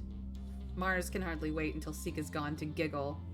Either way, I'm glad you're here. This job is usually so boring. All right, let's get to work. We may not have the reasoning, but we definitely are going to get some organizing. All right, let's see here. 5, 5, 4, 4. But then this becomes a 5, so actually, I kind of want to do this.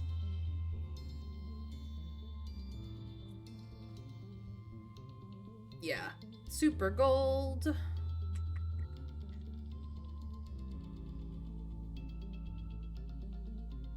Excellent.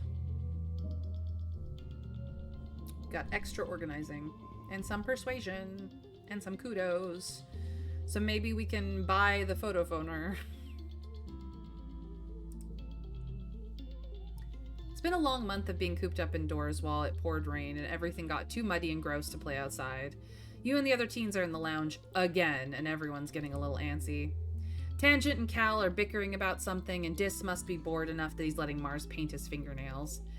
Tammy's trying to teach Nem a dance she learned from watching holovids, and Nem is failing miserably. The sound of their music fills the room. You don't seem to be as affected by cabin fever as everyone else, but it's still funny to watch your friends acting silly. Whoa. Nem dances a little too close to Mars's collection of nail polish, bumping into the table and sending them all, and herself, clattering to the floor. Hey, watch it, Dis snaps. Dance your stupid dance somewhere else. You watch it, Tammy snaps back. Nemi was just trying to figure something out. Don't be so rude, right, Nemi? Nem sniffles from where she's sprawled out on the floor, clearly trying not to cry. See? Tammy exclaims. You're making her cry, you big meanie. Boo-hoo, Mars teases. What are you going to do? Dance about it? Ugh, you're also childish. Who even cares? Everyone, just shut up! Cal yells from across the room. Ugh, you fight all the time. Stay inside where it's nice and dry and don't appreciate how hard everyone else works. It's just whine, whine, whine. You're not better just because you work outside, Tange joins in. You're not special, Cal. If I wanted to, I could work outside. She opens her holopalm and flies her fingers over the screen. There, see. Next month, I'll be working in geoponics. How do you like that? Then you can nag me about my soft hands all you want. Udicott pokes her head in from the command corridor. Children, keep it down. I can hear you all the way from the bridge. Everyone goes quiet for about a second and then explodes into arguing again. Udicott throws her hands in the air and retreats down the hallway in defeat. Well, what do we want to do this time? We could try to calm them down, but we know from our first run that this is the effect of the glow beans. Everybody is basically going through withdrawals. Their hormone cycles are just wildly out of whack. And yes, it can make you Dr. Jekyll, Mr. Hyde so fast when your hormones are fucked up. So, do we go wild? Do we fight? Do we scream at everyone to shut up? Or do we try to calm everybody down? I don't think there's anything we can do to make this situation better, but we can certainly try. So I'd love to hear your thoughts on it, chat. Please let me know.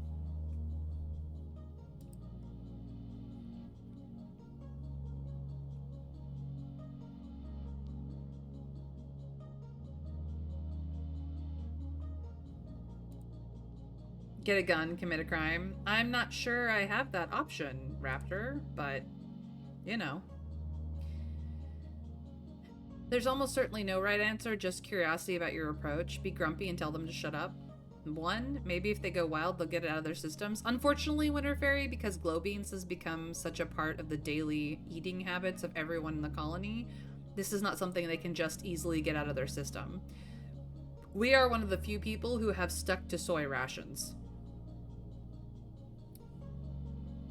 At this point, we're the sanest teenager in the group.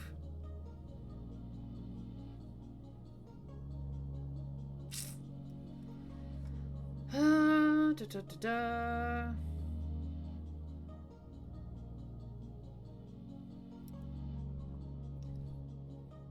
wonder if any of these are tagged to skills.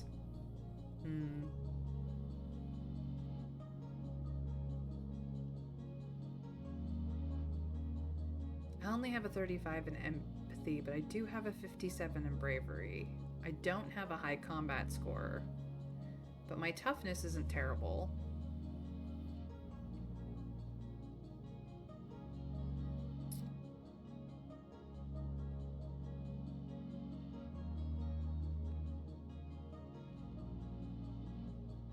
Does the game consider us to have stuck to Stoy, or is that for a short while? Could go either way. So far in the event stuff, it has mentioned that we don't feel quite as out of control as everybody else. So it has been a passing mention that most likely we are not eating as much of the glow beans as everyone else. Let's try to calm everyone down. Everyone ignores you and keeps squabbling. Mars chases Cal and everyone else chases her, and somehow you all end up in the classroom. Suddenly, Tammy shouts, "Okay, everyone, everyone!" She claps her hands. 1, 2, 3, look at me! Everyone, shut up! Everyone stops arguing and looks at Tammy in shock. I have an idea! We should decorate the classroom! No one seems excited by this prospect until she adds, "With toilet paper! Come on, it'll be pretty!" Now everyone's on board. What's gotten into them? See, before, the what's gotten into them wasn't there. Ah, Tammy knows how to handle small children. Yes, she does. We can join them, we can make it into a competition, or we can call an adult, because this has gone too far. We need an adultier adult. Utica tried to handle this and it did nothing.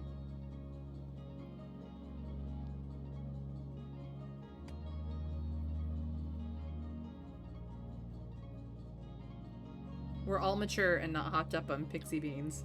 Mm-hmm. Sure, Trav.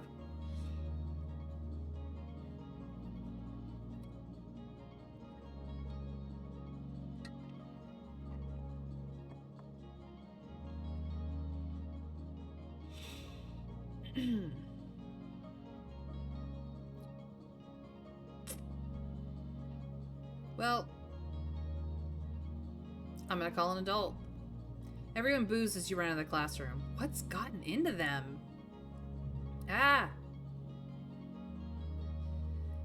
The next day you hear from your friends that everyone feels terrible. Like their arms and legs are made of lead, and it takes so much energy to do anything. All their energy from yesterday has been drained out of them and then some. It lasts for a week. Some of them can't even get out of bed, and when they do, their moods are all over the place. Aggressive, sulky, impulsive, until their batteries run out and they sleep for over 12 hours straight. You're resting in the lounge with your friends, watching holovids and grazing on roasted pixie beans when your dad and Chief Engineer Instance come storming through the door. You! Instant snaps, smacking the bowl of pixie beans out of Mars's hands. Stop eating those this instant. Mars looks like she's about to smack some sense into Instance, but your dad steps in. I'm sorry, everyone. We were wrong about the pixie beans. They're not safe for you kids to be eating. You've been feeding us poison? Mars shrieks. Oh, ew, ew, ew, ew. My dads know you tried to kill me? Or do my dads know you tried to kill me? Your dad spreads his hands. No, they're not. Don't worry, Mars. Calm down. They're not poison. There's just a chemical in them that hyperbonds to estrogen and testosterone, your big teenage growing hormones, and the brain likes binding to that new macromolecule a lot more than the regular kind. So making your moods unpredictable and causing periods of hypo and hypermania. When Mars just stares blankly at him, he laughs awkwardly. Translation, he says, it's been making you kids act silly and feel sick. I'm sorry. Instance frowns. If it's doing this to the kids, it's not long until it builds up enough to affect the rest of us too. Until further notice, no one is to eat a single pixie bean. Your dad looks distraught. Flulu was right, he says, collapsing in a nearby chair and rubbing his eyes. She didn't trust those things, but shit. She's still going to be pissed we don't have another successful food source. You look at him in shock. You hardly ever see him swear. It must be worse than you think. Your dad sits there in silence for a long time. And it is now glow.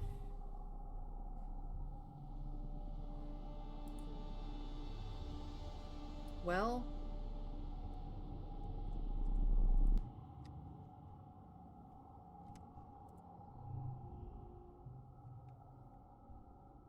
I'll be careful, Mom. I promise. Nem?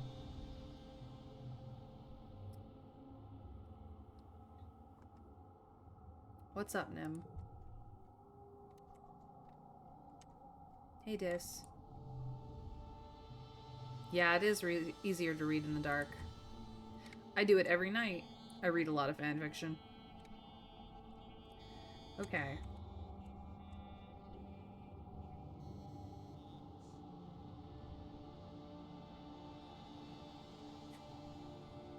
We're gonna go back to the depot. We're gonna be ready to be brave. Let's go. Let's get to work. What is in here, by the way?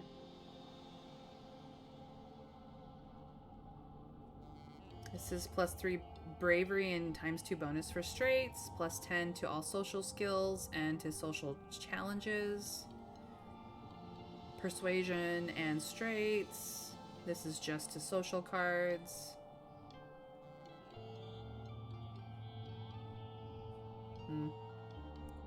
Alright. Let us get to work. Hey, it's been a while, but it's time to attend a meeting of the Secret Funtime Club. Mars started the SFC years ago when you were little kids. Tangent and Tammy agreed to join at the time, but then you all got busy with other things and forgot about it. What with the wormhole and the crash and learning how to survive on a new planet and all. You meet in an unused conference room in command, which Mars says is perfect for a secret club. Club President Mars brings the meeting to order. Tange, Vice President of Writing Down Secrets, records the meeting notes on her holopalm, while Tammy, Vice President of Tea and Snacks, passes out Watato juice in little cups. As Vice President of Fun Ideas, it's your job to come up with making something for the club to do today. You choose making friendship bracelets and brought all the supplies you'll need. Today, Mars announces, we're going to make friendship bracelets, and I have an even better idea. We're going to sell them to people for kudos. Tammy puts her hand up shyly as if she's in class. I don't think we're supposed to trade our kudos for things except at the depot, Tammy says nervously. We're only supposed to give them to people, to say thank you. Tammy's right. Well, Mars suggests, then we'll give our bracelets to people, and if they don't say thanks with some kudos, we take them back. It's hard to argue with her sheer force of will sometimes. If there's a loophole, Mars will find it.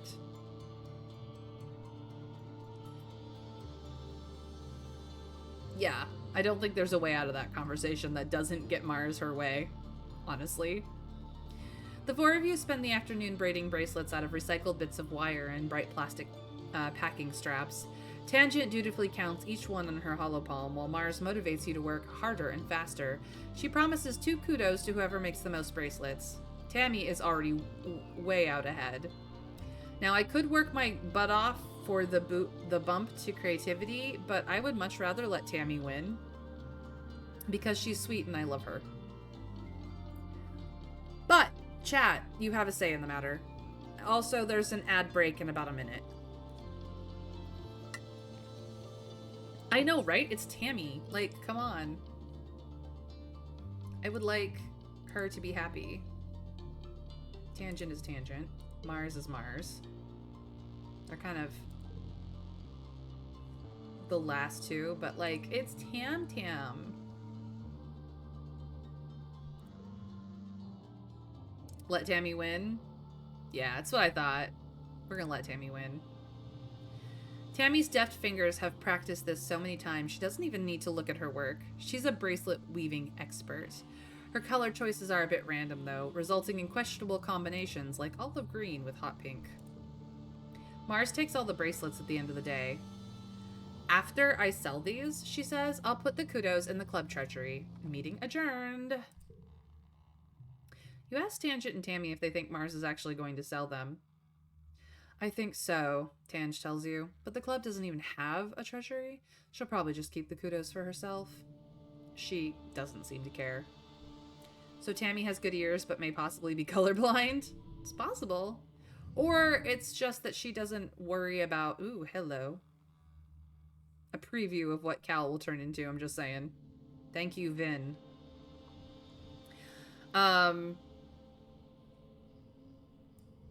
This is a 4. This is a 4. This is now a 4. And this will become a 2. Because now we have a pair of 2s. And a straight. And 4 4s. And a flush. And a super goal. It's also possible that Tammy just likes to play with color. There are whole artists who like to mix and match colors that aren't considered to be complementary just for the shock value. So maybe Tammy's just one of those. All the organizing and some persuasion. Organizing is now a 12 and persuasion is a 14. Another year, another glow. Everyone's pretty sure there's going to be an attack this year, so the colony is on high alert. You're collecting glowflies in the geoponics gardens with Cal and Nem when the sirens begin to wail. You all stop what you're doing and look at each other nervously. Your parents run off to help defend the farms, telling you to get inside the greenhouses and stay quiet.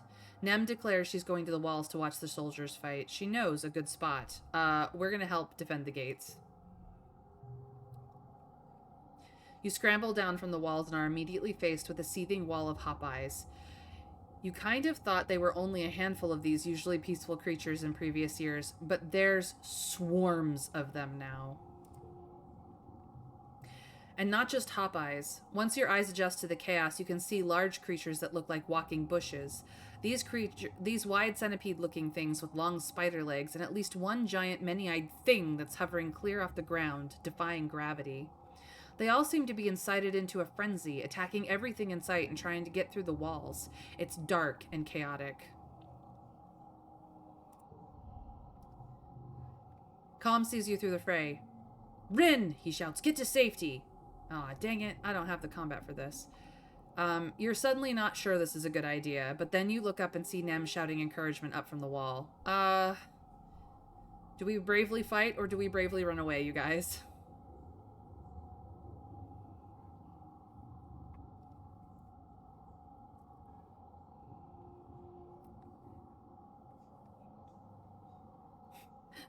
Winter Fairy, I always forget how bloodthirsty you are.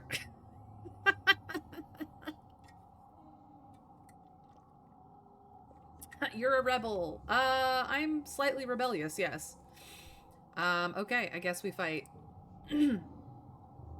Making up with guts for what you lack in sense or skill, you charge in without a plan. Or a real weapon. More stress. We're already stressed to the max, it's fine. You're immediately rammed to the ground by what looks like a living pile of rocks, and you go down. You see sky, then dirt, then sky again as you're tossed through the air, before you land in a heap at the base of the wall. Through the ringing in your ears, you can hear Nem screaming for Com to help. You stumble to your feet, body vibrating with adrenaline. You can feel blood trickling over your face, and it hurts like someone stabbing you in the chest when you breathe. Calm runs over and sends bolts of energy coursing from his stun gloves to the creature, but being mostly comprised of rock, it seems unfazed. It does, however, swing its head to look at him, giving you a chance to flee. Do we try to be a hero anyways, or do we run away?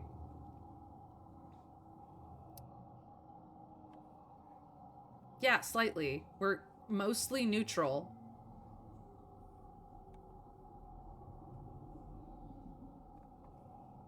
We don't have the combat for this, but...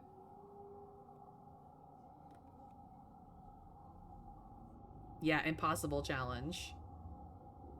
Do we be a hero anyway? With an impossible challenge? Or do we bravely run away? Knowing that if I cannot make it with the cards, I'm too stressed out to push. We can fail this.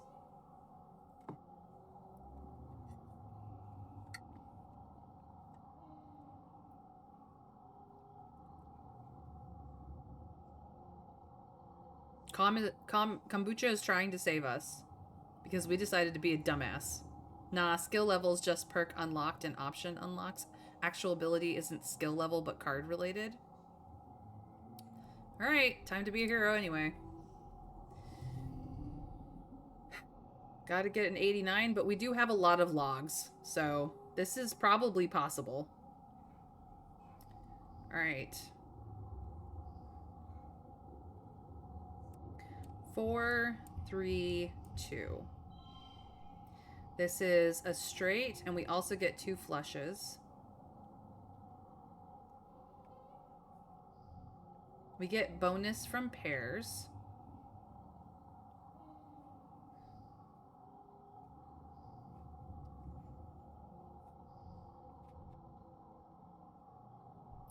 $15 is a pretty solid start, I'm not gonna lie.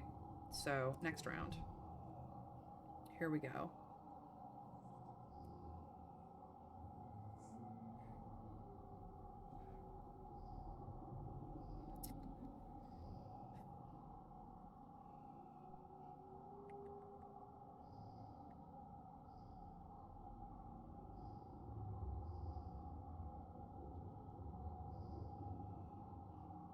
Awkward. 5. Then this becomes a 3. Or no, it becomes a 2. Don't like it.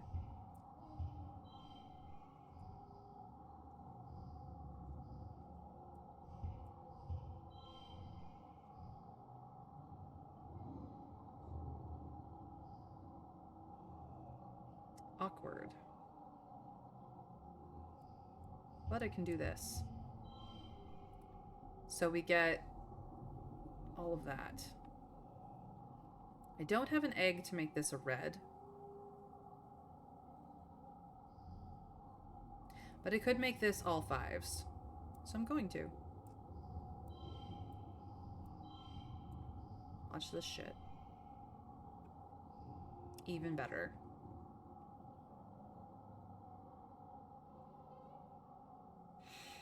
Next round. All right.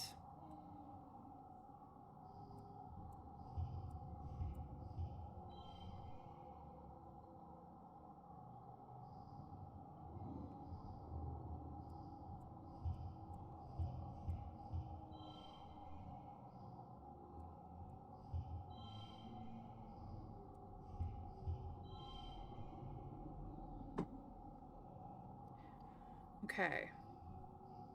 So this is a little tricky. That becomes a run of 3 5s. This becomes 4 5s. Still not quite there. Can, of course, make it 5 5s and just win. Do, do, do.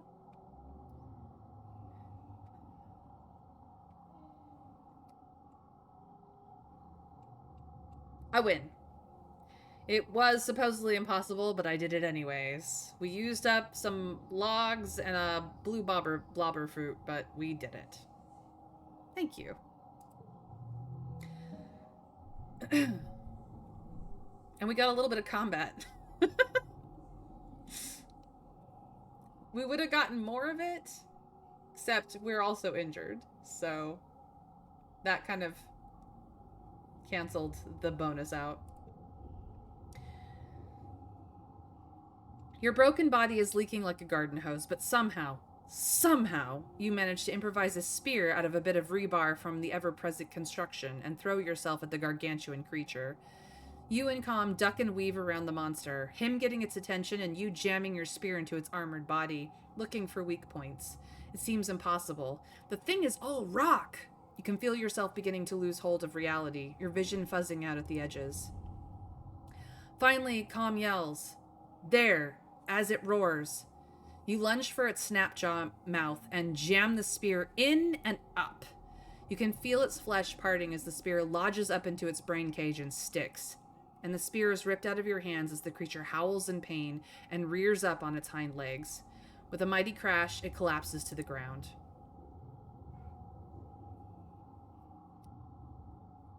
Calm limps over to you and supports you before you crumple with it. "I don't know how we did that," he says, awestruck, "but it's probably the coolest thing I've ever done in my life." "The most stupid," he laughs, "but also the coolest. Come on, let's get you to medbay, hero." -3 to cards with higher values. Interesting. Interesting card.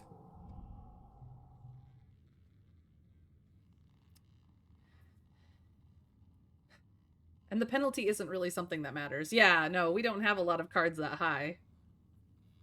So really only cards that are high and then get boosted higher than it is the problem.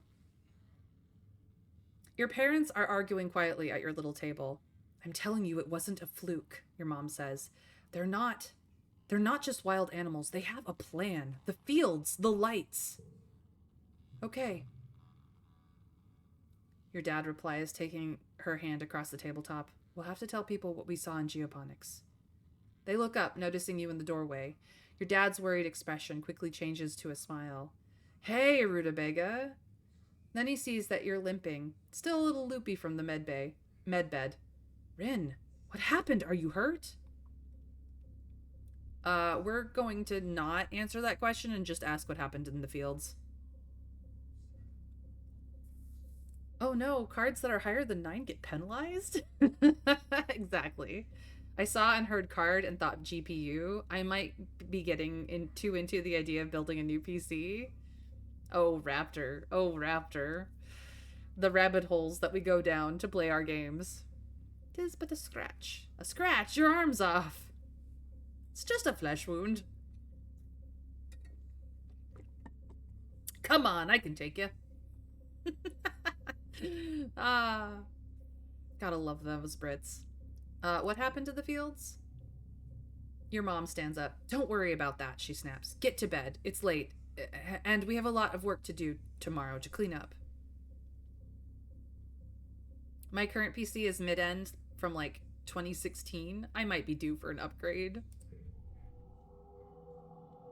All right. We made it through another year. These are the skills that we upped. These are the friendships that we have made. These are all the cards we have collected.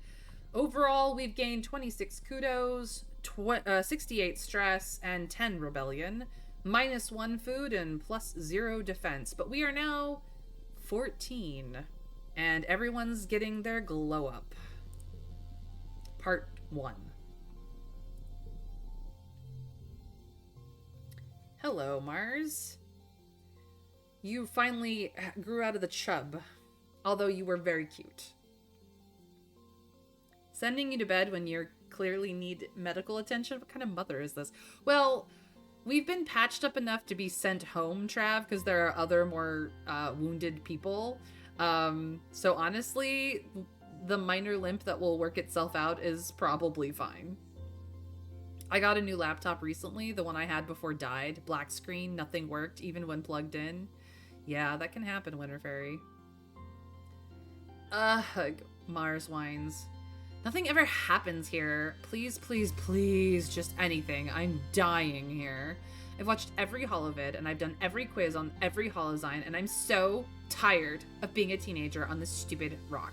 It's been almost 5 years, and I don't even have a boyfriend. Well, you know what? I got injured, so fuck off.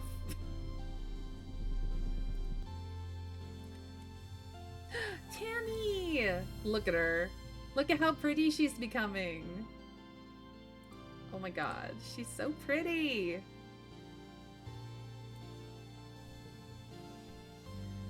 Tammy is sitting very quietly, her knitting forgotten in her lap. One of her ears twitches as you approach, and she winces and shakes her head.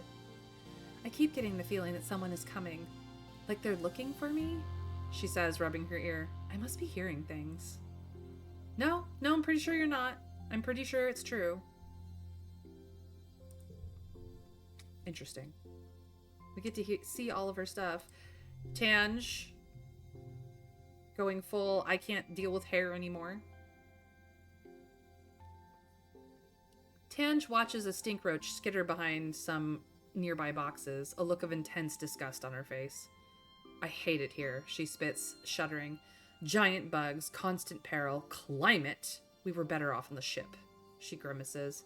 Many humans carry the erroneous belief that we are great explorers, but I cannot see how that is true. It would be better if we could photosynthesize or breathe gases other than oxygen, or endure a greater range of temperatures. No, you see, all humans have ever had going for us is that until now, there have been more than enough of us to die idiotic deaths without making a dent in our overall reproductive fitness. Yeah. Well, Tangent, I don't know what to tell you. Have some roots. Yep, it's interesting. No, really, I'm going to analyze these roots to see if they have any useful properties. They might be medicinal. Thank you. Yes, well, you know. Nem! You spot Nem halfway up a garrison watchtower, her legs wrapped around the scaffolding as she crams her to look over the fence through a pair of holoculars. You clear your throat and she peers down at you and waves. Rin! Come up here! I want to ask you something. You clamber easily to the scaffolding. Nem gives you a high five. Here, look through these, Nem says, shoving the holoculars into your hands. You raise them to your eyes and look where she's pointing. A long ways out, much further than the expeditions are going, you spot a dark humanoid shape moving through the towering fungal forest.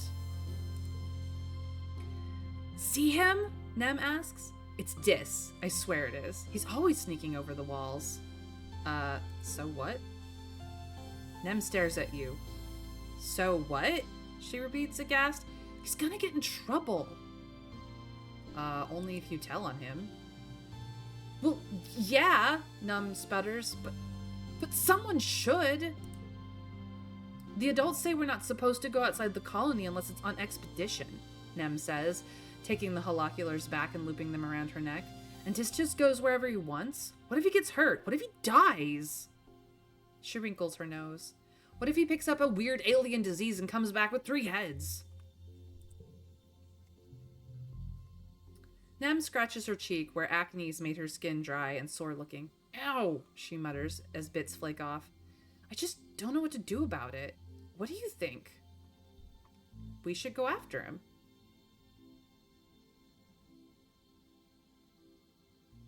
Or should we stay out of his business? Like, telling an adult?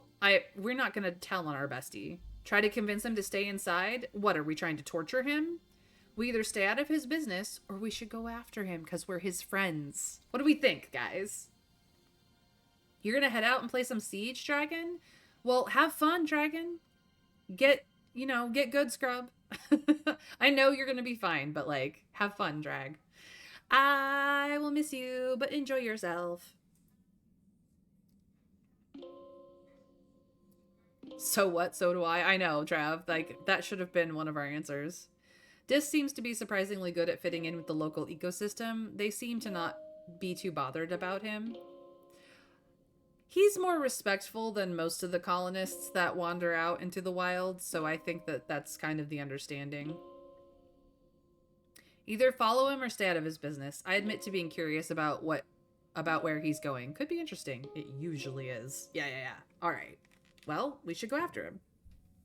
Nem stares at you like you've turned green. What? She exclaims. Outside the colony.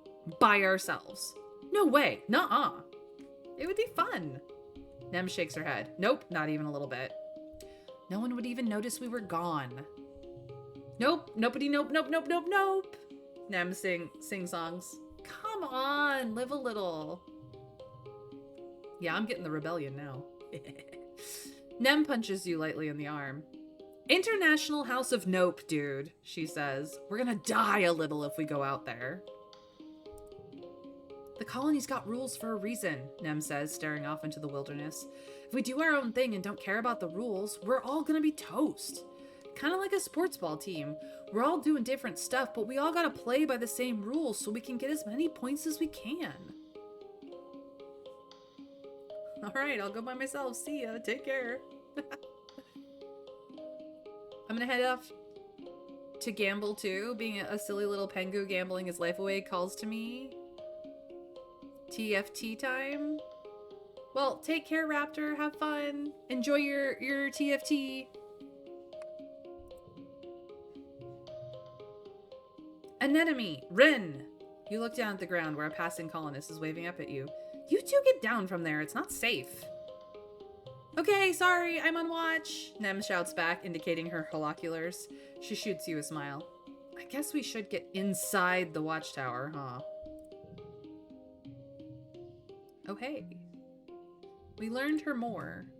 She's very loyal, has a lot of energy, and she's a little bit more serious than Goofball. You both climb the rest of the way to the guard platform. Nem heaves herself over the edge and reaches down to help you up, and you notice that her hands are all banged up and scabbing over with blue scales, probably from scampering all over the place the way she does. She notices you looking and laughs awkwardly. She runs her hand through her fluffy hair. Maybe if I get beat up enough, I'll have so many scales I won't have no more acne, she jokes. Yeah, well, that's one way of going about it. Oh, hey, Rin. Just about to go for a run. You want to come? I'd love to, actually. Can I? Oh, I don't have toughness for that.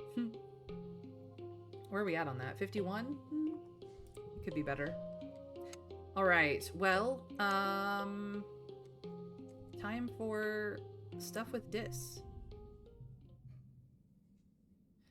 You catch Dis on a ridge overlooking the wilderness, bobbing his head along to something playing through his hearspeak. He doesn't notice you walk up. He jumps when you tap him on the shoulder and scrambles to turn off his hollow palm. Don't sneak up on me like that, he grumbles, then flops backwards on the grass to look up at you. Man, I was just getting to the good part of the song. This is Dis's glow up. He's so cute. Hey, what are you listening to? Dis looks away. Just some old music from Earth. He probably wouldn't like it.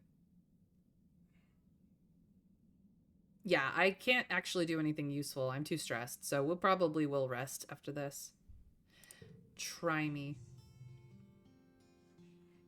You sit down beside Dis and extend your hand to link your hollow palms. Dis stares at you for a few seconds before pressing his palm to yours, and music floods your brain through your hearspeak. Dis takes your hand back and weaves his fingers together timid. I listen to a lot of Earth music, he says. Do you like it? He asks. I love this band. Dis cracks a small smile, relieved. Good, he says. It's my favorite right now. I always listen to the same album on repeat. It's comfort music. I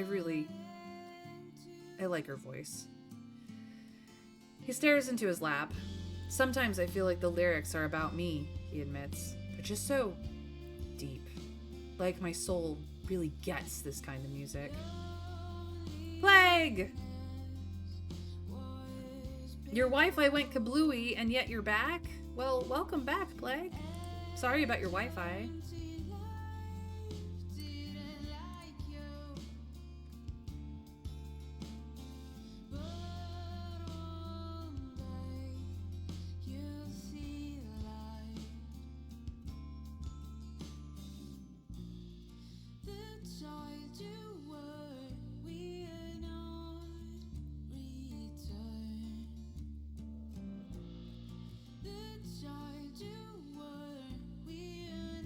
For those of you who are interested in the soundtrack, you can find it here. And also thank Trav for finding it for me. But since I'm the only person who can post links in chat, I assure you, it's not a bogus link. It is just the link that is.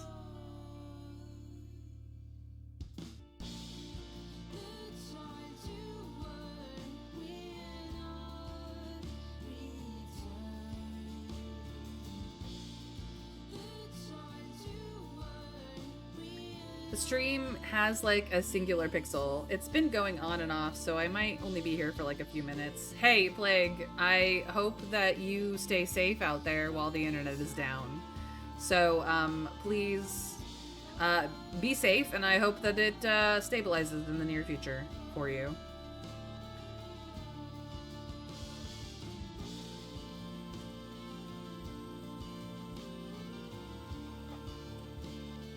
But don't tell anyone, okay?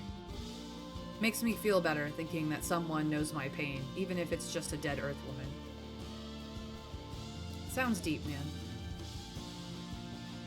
Dis nods and closes his eyes. Yeah, he replies. I have a lot of time to think. Not like everyone else here.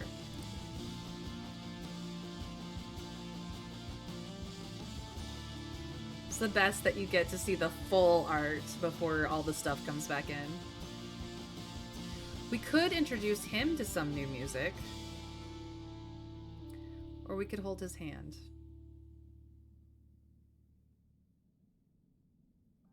So, we are now old enough to start flirting. The song we're hearing is The Child You Were, starting at time, insert time stamp there. And the lyrics are in the video notes. I will bar up my windows in case the internet zombies get me. Good plan there, Plague. Don't let the internet zombies get you. I appreciate your friendship too much to lose you to the internet zombies. So, do we introduce Dis to new music, or do we hold his hand and flirt? Maybe just enjoy time with Dis, since you don't know how he'll react to flirting. His sister didn't like it.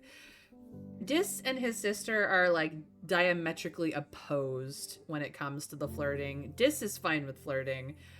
Tangent finds all biological functions horrible. Like, they're opposites on that matter. Holding his hand? How lewd. You haven't even made out passionately and you want to hold his hand? Come on, you gotta hold his hand. Okay, you guys. Time to the... Oh, Plague is crowning himself the ruler of the vote. Okay, Plague. I should really update that.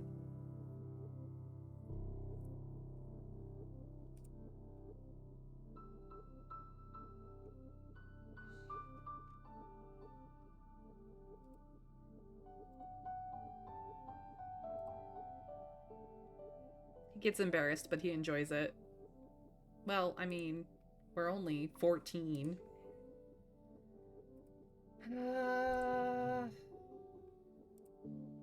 He's only 13.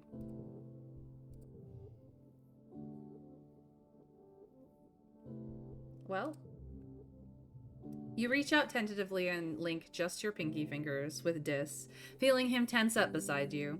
He darts you a nervous glance, then looks back up at the sky when he sees you looking back at him. His cheeks go completely red. He doesn't hold your hand, but he doesn't move his away either. Oh yeah, we flirted. You catch Dis scrolling through his holopalm. I used to watch a lot of videos, he says, frowning. I don't know why. It's all garbage. Who cares about this stuff? It's not real. Dis gestures to the wilderness. That's real. Hey. Sure is. Yep. I have no idea what they're from. Maybe you should figure it out for me. Allison, welcome in.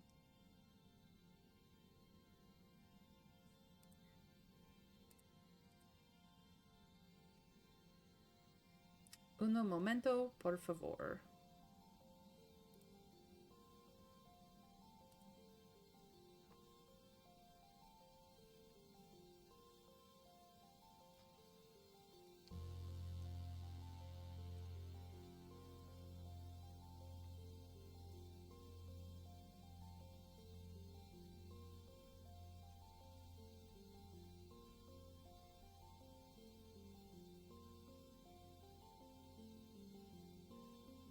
Sorry, I had to update Ruler of the Vote so that you guys can actually type in what your vote is.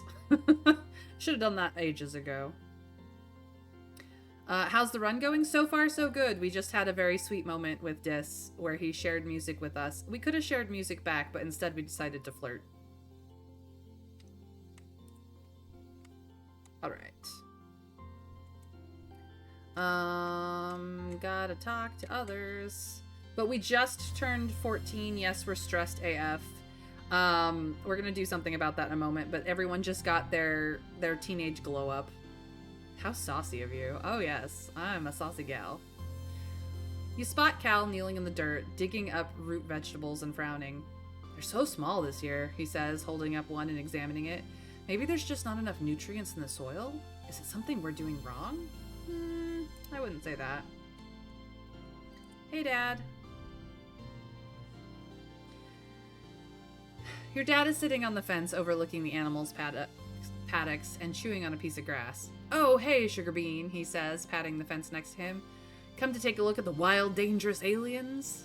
You watch the float cows bob along peacefully. Every so often, one of them releases a jet of liquid and lifts up into the air. Your dad laughs every time. Gross, he says. But I guess not much more weird than when we used to drink milk from cows and goats. Yup. Your mom passes you a soy ration bar from her pocket. Here, Rin, eat up. You need your strength. Oh, Mom. Okay, we started with Mars. We've talked to everybody. We are stressed the fuck out. So it is time to de-stressification. We're gonna go relax in the park. You visit Cal and Socks before your work shift one morning, just to check up on them. As you expected, Cal has Socks out for her twice daily playtime. Hey, Rin, he says, waving. Look what I taught Socks to do. At his gesture, Socks stands up on her hind legs and wiggles her upper body at you, like she's waving too. It's impressive. Who's a smart girl? You are. Next, Cal gestures in a circle and Socks curls up in a ball. Then he raises both hands in the air like a scary monster and Socks rears up and chitters menacingly. Cal says, pew pew, and Socks rolls over and sticks all of her feet in the air. You count at least 14 legs. What happens when she outgrows her box? Socks clambers up Cal's arm, almost toppling him over with her weight, and curls up across his shoulders like a scarf. She looks seriously heavy. Well, people hardly use this barn anymore, Cal says, adjusting her weight. It's just storage. Maybe she can live in the rafters? You're pretty sure your mom comes in here often, as the head of geoponics, but you hold your tongue. Socks hasn't been discovered yet. Maybe she's really good at hiding. How do you find food for her? Cal looks distressed. It's really hard, he admits. She eats so much right now. Tons of leaves and grasses and those rocks, of course. I think she swallows them all together and chews it up in her guts, like a float cow. Her teeth look like they go all the way down her throat. I don't know if I can keep hiding how much food she eats, though, Cal says sadly. Does she get lonely? Cal says, looking down at the ground. I think so. She used to sleep all the time, but now she needs to run around and climb a lot more. I still come here every morning and evening to let her out, he says defensively, and she goes back into her box right away when I tell her. She's a good dilly pillar, I promise. She knows she's not supposed to go outside without me. He pets her snout. I think maybe she's just not a baby anymore, you know? Yeah, we know. Oh boy, saving Tammy or talent show champion? I don't want to get rid of either of them, so we're just not going to. Yep, keeping that, thank you. It's your birthday! Yeah, she's not a baby, she's growing up. It's a shame that you are allowed to run around with pets and he isn't. I mean, my pets are tiny compared to his. You wake up from a night of blissfully peaceful dreams. No nightmares, no premonitions, just a pleasant feeling of contentment. You stretch your arms over your head, blinking in the watery, quiet sunlight that seeps through the porthole window. Things are always changing on Vertumna, but you can't help but feel like things are changing for yourself, too. Not just your body, but your mind, your emotions, your future. 14 is going to be your year. Your parents have been working around the clock since the last attack, trying to get the fields right again in time for this year's planting. Spark snow has already started falling, and every day they come home complaining about having to clear it. They asked you to ping them when you're awake so you can share birthday breakfast in your quarters, instead of sitting shoulder to shoulder with everyone else during breakfast service in the canteen. You fire them a message and lie back in your bunk, watching the dust motes float lazily in the light. After a minute, there's a knock at the door. It's Auntie Sedent. She sweeps into your room in a bustle of skirts and shawls and sits down beside you on your bunk. Oh, look at you, she says. Happy birthday, beautiful. 14 years old. She leans in and gives you a motherly kiss on the forehead. It's been years since she took care of you in the children's crèche, but all the kids still call her Auntie and think of her as a close relative. Her sweet baking bread smell is as comforting as it ever was. She sits back and takes one of your hands in both of hers. Rin, ever since I held you in my arms as a baby, I knew you were so special, so important. You're becoming a young adult, but I want you to know I will always, always be here for you, just like your mom and dad, she says firmly. Okay, enough of the mushy stuff. Or, thanks, Auntie Sedent, or, I don't want to grow up, Auntie. Okay, I think we did enough of the mushy stuff last time because we were going hard on the mental, but since we're not doing that this time, I think it's a thank you. Ah, your G-Stress didn't actually give you a pet up because of Cal. That's unfortunate. Yeah, it's fine though. She smiles and tucks an unruly lock of hair behind your ear. I guess you're old enough to call me Aunt Ann now, if you like, or even just Anne. Now come on in here, Aunt Anne says, spreading her arms wide. Give us a great big hug.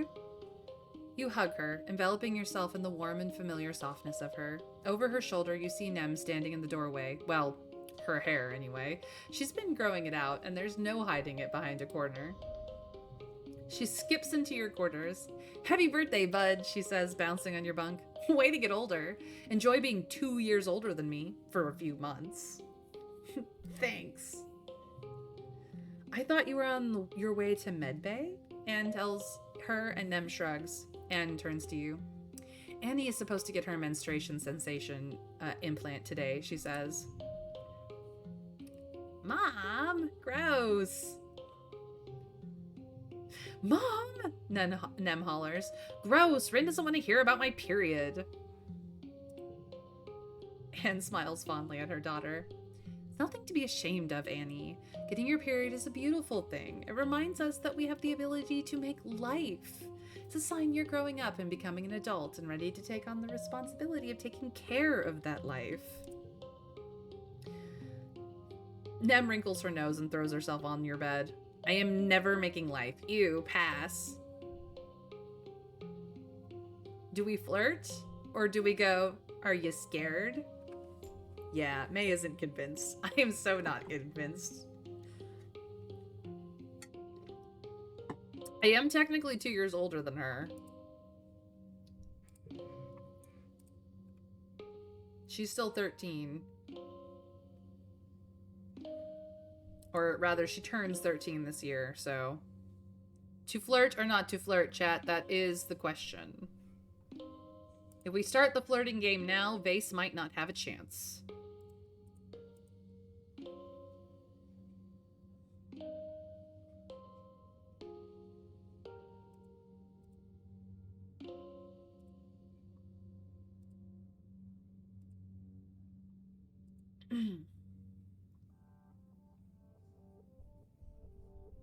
What do we think, guys?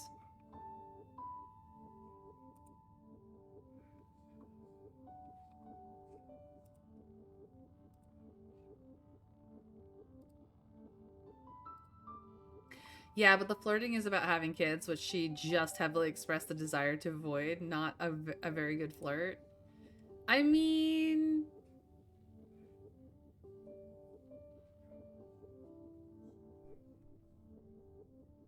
I like the scared one.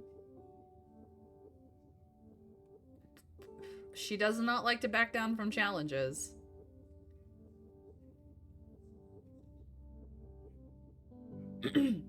What's the matter, scared? No! Nem exclaims, punching in the arm. No, of course not. It's just super sucks that now everyone's talking about how I'm becoming a woman and how I'll finally look different than my brothers. Duh. She points at you. Don't you start to. I'll still kick your ass at sports ball, even with cramps.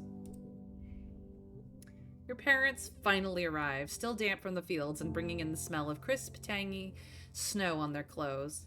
Oh, look, birthday visitors, your dad exclaims. Anne, are you staying for breakfast?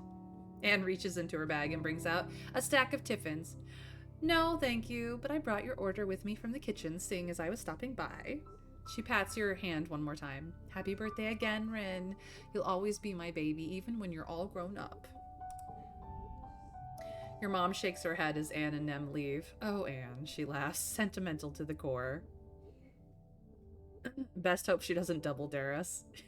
Taunting her into being a mother, interesting tactic. We can dare her to pop out a dozen kids. Best hope she doesn't double dare us. Exactly, Trav. That's how you handle it. Besides, she won't even figure out why she, what it's all about for like another year. She starts laying out the cutlery for breakfast. But I don't know how the colony would manage without her and the children's crutch, she says, pointing a fork at you. Family is more than the people that birthed you, Rin, and don't you forget it. I could never. Believe you me, Mom, I could never. Yep, they're still small. It is a problem. Dad? Oh, he's losing his shirt at cards again. The fact that you can get an ending where you have more than 12 kids. You sure can. Oof. Mom's hiding shit from us. I mean, she means well, but still. Mars? Today is biology, she says. This is so dumb. There's only one kind of biology I care about, and they don't cover it in school. Yep, well, sucks to be you.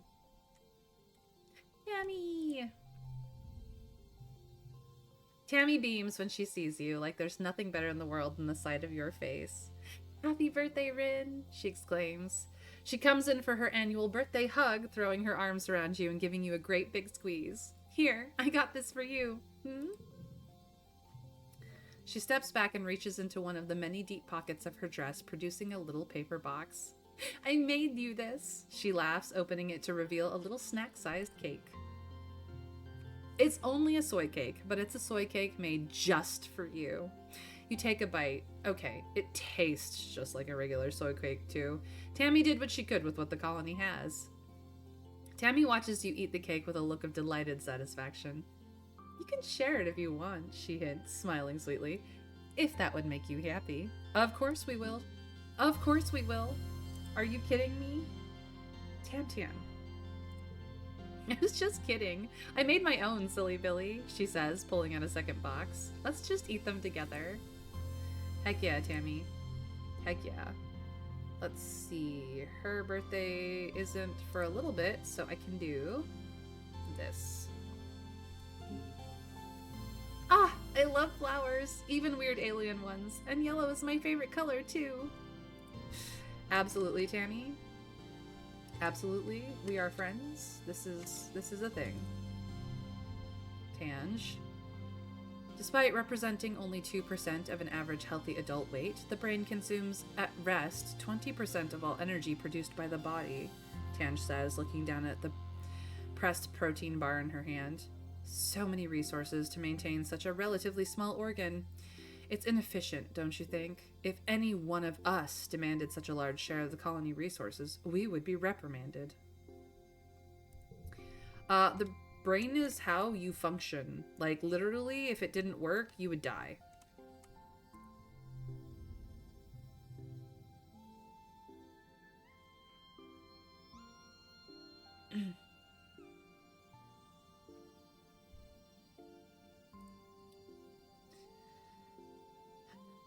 You get a cease and desist letter about it, too. Ha, I can believe that. Stop it, we've got too many kids. You've personally filled the entire creche. I'm not aiming for it, but I learned to be careful on who you want to, who you say you want kids to. That's hilarious. I'm thinking Cal. I haven't romanced him yet, actually. Ah, Vase, gotcha. Yep, totally. Put more of those little assholes out into the world. Yeah, I can see him wanting to prove his manliness by fathering an entire sports team. I have a feeling the answer is actually Rex. Nem grabs you by the shoulders. Rin, you gotta help me, she says urgently. Mom keeps talking about how we're all gonna have to start having babies, and she gets this look about her. I don't want to have any scungy babies. Nem shudders with her whole body. Why'd I gotta be in a girl body anyway? I'm tougher and stronger than lots of boys, and no one's telling them they gotta have babies. Actually, people are telling them they gotta have babies too. Sorry, Nem. That's just the way of it. I've been learning a lot about systems, Dis says, writing on his holopalm. Like the water cycle and the nitrogen cycle, food webs and decomposition, stuff like that. It's pretty cool, even if it's all textbooks from Earth. He looks wistfully out at the wilderness. There's so much we don't know about this place. I agree. And we gotta get out there, man. Alright, I think I've talked to everybody. Time to go out and about. Because everything's been reset. So, bravery it is. I have a feeling that Rex is actually very responsible and only has kids after careful discussion. He is very responsible, actually. It's also just that he has many kids. Me laughing as you dance around the obvious answer. Oh, Trav is ridiculous, and I love him for it.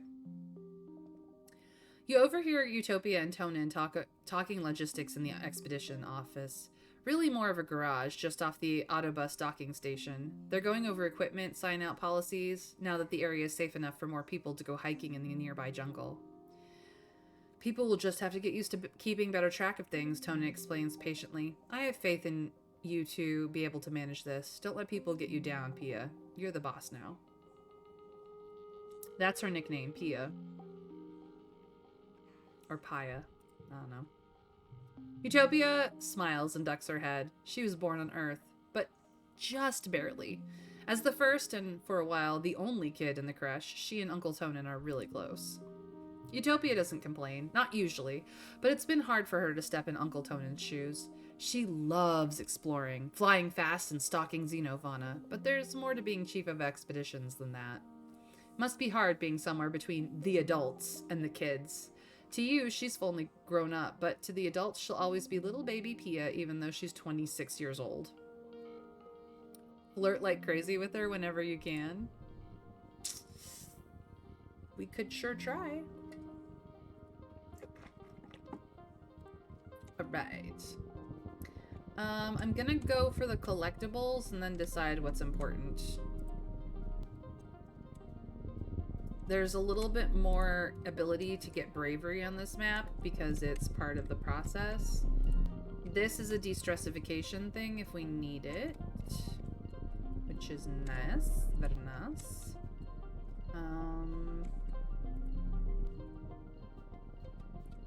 Oh, and we got another disc thing, which will be awesome, which we are going to do, but right now I just want to get all the things. Giveth me all the things, please. I wish to collect. This is also a boss thing that may kick us back to the colony map, so we don't want to necessarily take that right away. We do, however, want to pick up all the goodies. That should, I believe, be just about everything.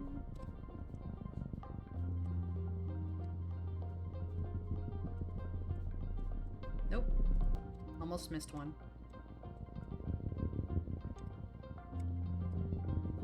Alright, we're gonna do the disc thing first. If you see any other goodies that I missed, scream and shout at chat. Yes, I see the Hop-Eye event. There are 2 Hop-Eye events on the map currently, yes. But I'm gonna do the gold ones first, because they are the priority. Just double checking that I've got the collectibles. Because it's important to have all the things. I think we're good. Alright. Hey Dis, what's up? The second sun is beginning to set, and you're planning to route back to the gates when you spot Dis in the distance. He waves you over. Hi, Rin, he says gloomily. He sighs. I wish we didn't have to go home. I wish we could stay out here forever. I would miss my parents. What if... He begins. What if we didn't go home? Today, I mean. What if we stayed out and camped overnight? He gestures to the pack on his back. I brought a tent, just in case, and a perimeter sensor, and found a spot right near the depot that looks safe. Yes. Camp out, camp out. Heck yeah. We're doing it. Dis sets up the tent while you place the perimeter posts around the edge of the clearing. If anything trips this invisible wall around your campsite, at least you'll know about it. Without even saying goodnight, Dis crawls into the tent, takes off his jacket and stuffs it behind his head, then curls up in a ball facing the wall. He falls asleep almost immediately. You crawl in beside him and pull a thermal blanket over yourself. You're exhausted from a long day of hiking in the jungle, so despite the excitement of being out in the wild, at night, you quickly fall asleep as well. You both wake up to a blaring alarm and bright lights filling the campsite. It's the perimeter alert. Something must have triggered it. Dis sits bolt upright and looks at you with wide eyes. Should you go out there to check? Oh yeah. We're gonna go be brave. Let us see. This gets a +1.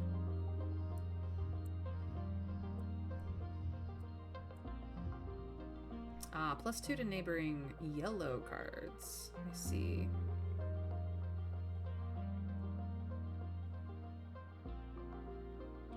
I mean, I could just take the stress.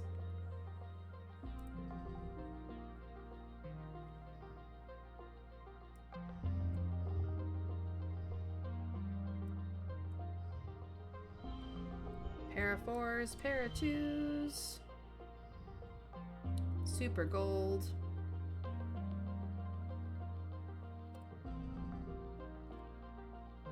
All right.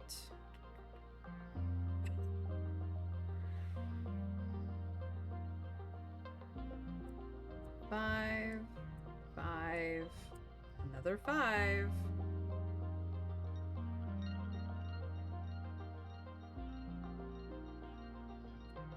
Pair of 3s, I think. Not bad. Think I super gold it hard enough, you guys? The stress card was overkill. I know. I'm gonna take that stress, but it'll be fine. Because I actually get less than the stress on the card because of my Hop-Eye gear. Got some extra bravery. And some kudos. You both carefully open the door and peek through the crack. Nothing. Whatever it was, the lights and noise must have scared it off. Heck yeah. Where are we at? 84 now. The sun is almost up, and you are definitely not getting back to sleep after that, so the two of you eat soy rations and quietly watch the sunrise over the jungle together. When the surveyors open the gate and start prepping for the day, you pack up your gear and go home. You expect the worst, but nobody even noticed you were gone. You left the privacy curtain on your bed closed, and your parents must have come in late and left early, thinking you were asleep there the whole time. You're lucky, but it also makes you feel a little sad. My bravery is a 61 now. Not quite the 80 that we need, but we did get even more bravery, so it's a 63. Mid-quiet becomes late quiet.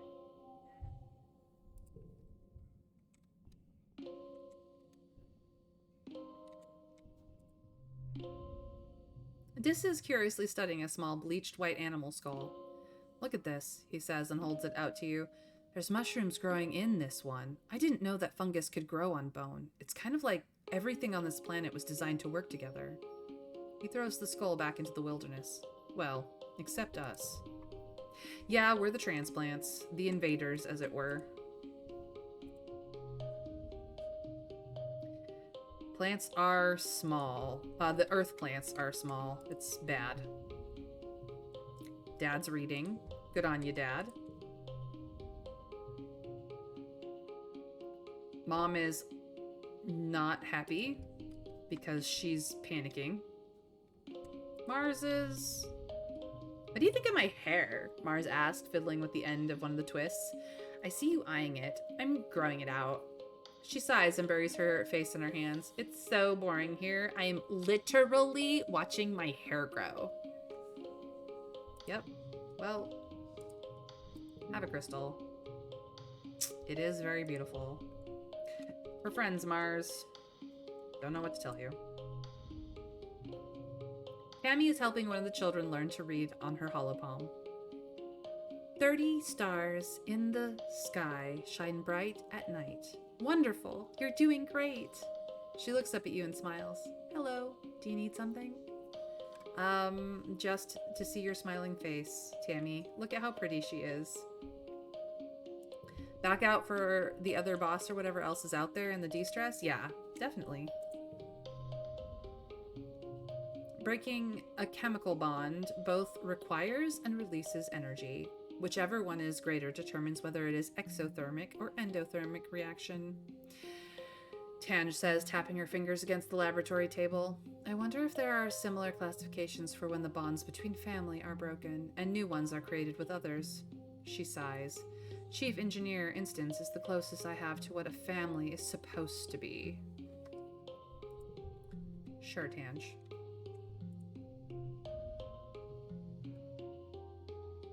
Nem scratches her cheek and then scowls as a bit of blue scale flakes off. Stupid acne, she mutters. Top of everything else, I got this too. Well, yep, you do. You know what? I haven't given you this. Thanks. Yeah, well, just trying to be your friend. Ooh. He's got food. He's not sharing the wealth. All right. Let's go back out and let's see here. I got all the collectibles, but we still have a boss event here, and it does give bravery, so we're gonna try and boost bravery.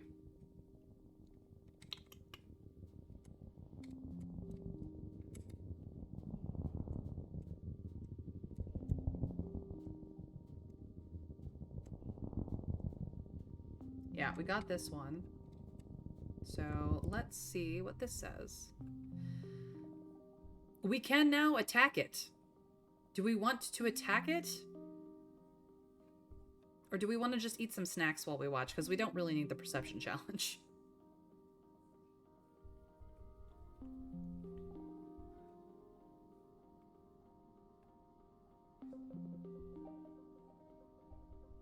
What do we think, guys? Take the de-stress, so eat snacks. Yeah. Snacks. No stress. The Unisaur's ears twitch back and forth and it swivels its head to look directly at you. Oh yeah, we've read this. They saw us and ran away. We get stress from taking the event, but not for any other reason. If we had been more stressed, it would have been better. Here it is. You've been saved a few times from certain doom, or at least discomfort, and it can't have been a coincidence something or someone has taken an interest in you. You're being followed. You're beginning to get a feel for this place and its dangers, so the next time you hear the hiss-click of a nest of hungry snap bladders, you walk straight towards it, keeping an eye out for anyone watching you from the trees. There, just as you think you're going to have to climb into the damn nest, you get your savior to show up and see a shadowy humanoid figure darting behind a tree. You make eye contact and you both freeze. His almond-shaped eyes widen in his not-quite-human face, and he slips away into the jungle. Oh yeah, we're tracking this asshole. I'm sorry, not asshole, helpful person. Rather than rush after him, you use your tracking skills to carefully follow his path and sneak up on him. You pounce like a manticore, and the two of you tumble to the ground. You pin his arms. Hi. Hello. Get a good look at his face for the first time. The long, delicate features, the odd tone of his skin, almost purple, and his glittering alien eyes. Before he can answer your questions, you jump off him and back away. What is he? Yes, Allison, we finally found him. Hey, cutie. Get your full art on display. And we thought Dis was a pretty emo boy. Hello. We know nothing. But he is a he-him. He brushes the dirt from his clothes and stands up tall. Very tall. You have to take another step back to get a good look at him. You catch a glimpse of a pale purple wrist under his tattered black sleeves. Delicate like bird bones. I'm a gardener, he purrs, and you're trespassing on my planet. Now that you can see all of him, you confirm he's definitely not human. Besides the purple tint to his skin, he's also just constructed differently. Human, but not. And taken as a whole, those little discrepancies add up to something that is decidedly alien. You're an alien? He laughs, a light and infectious chuckle that sounds more animal than human. It goes on for a bit too long. You think he might be poking fun at you. Actually, you're the alien here, if you think about it. You do think about it. He's right. He jumps up into a large rock and crouches, eyeing you thoughtfully. Let's make a deal, he says. He speaks with an odd inflection, putting the wrong stress on things, but the words themselves come easily enough to him. I'm not supposed to talk to you, he says. It's against the rules, but since you've caught me, I can grant you one wish. He smiles mischievously. Is this a joke? So him and Dis, juggling the two of them? We'll see. We'll see. I wish to know more about you. He gives you a sly look. In time, Ren, I hope. He pauses and his eyes unfocus for a moment. He stares straight ahead, unblinking. Then he slowly stretches like a cat and stands up.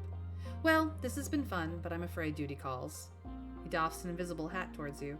My name is Symbiosis, by the way. Or Sim, if you like. He jumps behind the rock and disappears. Literally, he disappears. You search all around and can find no trace of where he might have gone, or how. Stars, you just met an alien! And we are smitten. You're following an animal path through the underbrush when a change in the ambient noise makes you stop in your tracks and listen. You get the feeling you're not alone. By now, you're getting used to the feeling of being watched. Do we call him out or do we just wait to see what happens? Because we are perfectly happy to have this man's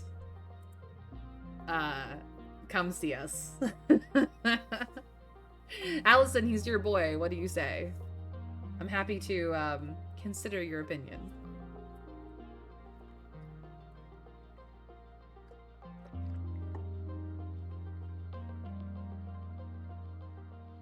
Oh, call him out, otherwise he'll just hang back. Okay. I know you're there, Sim. You're answered with silence, and you have the fleeting thought that if you're right, you probably sound pretty cool. And if you're not, and you're talking to yourself in the jungle like an idiot, at least no one's around to see. A tall form steps out casually from behind a rock.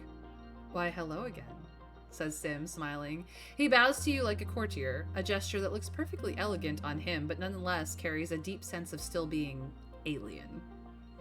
You take the chance to get a good look at him. He's like a human, but not. Not just genetically enhanced. He's a whole different species. An alien. A gardener, whatever that means. It's a lot to take in. You look... He puts a finger to his chin in an exaggerated expression of contemplation.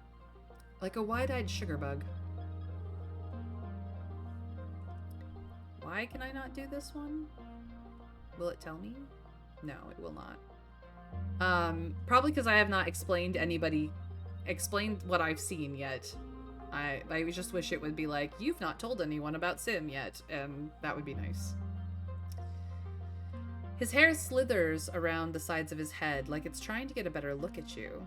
You find your voice and croak. Why do you keep following me?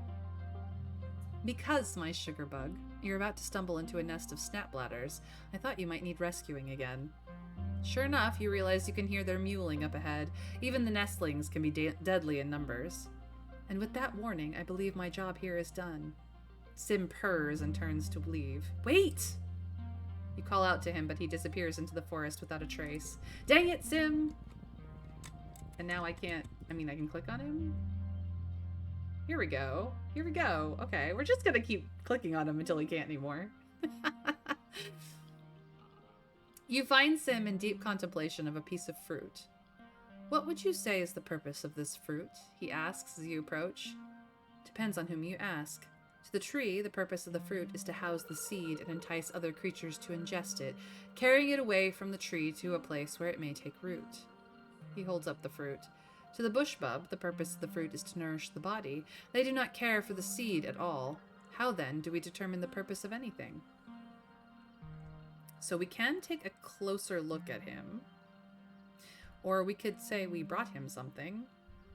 Don't know what he likes yet. I'm gonna take a closer look. It's only fair that you observe Sim in the same manner that he often observes you, intently and while hidden behind a tree. You pretend to leave, then double back and watch him from a short distance away. You hope you'll see what he does when you aren't around. Sim looks like a human. If an alien had to draw a human entirely from written description. Too tall, too long, his eyes too black. His whole posture too weirdly attentive. His hair is the most interesting part, so perfectly kept for someone who seems to live in the wilderness, and sometimes you swear it moves in ways hair shouldn't, like the first time you saw a time-lapse video of a flower turning towards the sun. You watch in silence for nearly 10 minutes, but Sim does absolutely nothing. He tilts his head like he's listening to the wind. Then he leans over to stare at a random patch of grass for far too long. Eventually he turns to stare straight at the spot you're hiding. He purrs. Do you like what you see, sugar bug? Oh, I'm flirting. I'm flirting. Sim smiles coyly. Good, he replies. He tosses his long hair over his shoulder and extends his hands, baring himself for your inspection. It is not a crime to be curious, he says. Why, I find myself very curious about you. You look your fill, now that he's offered. You find yourself constantly drawn back to his deep silver eyes and the hypnotic motion of his hair, and within moments you find yourself more relaxed? Sim's faint smile fills your vision, blanking out the rest of your senses. Do not be alarmed, he says. His voice sounds like it's coming from the bottom of a well. I have the ability to induce a mild sedative effect in organic creatures. I find it useful for reducing their cortisol levels so that I may tend to them more easily. If you find it soothing, I'd be happy to use it on you at your request. You have simply to ask. Ah, shit. We've been collected into his garden. Oh my god, you guys. Oh my god, oh my god, oh my god. He can calm us down. Anti-stress options. Let's go. You come on Sim, come upon up. Can tell that it's nearing the end of my stream because my words are gone. You come up on Sim practicing something that looks like yoga. His body moves in a very unnatural ways, like he's double jointed.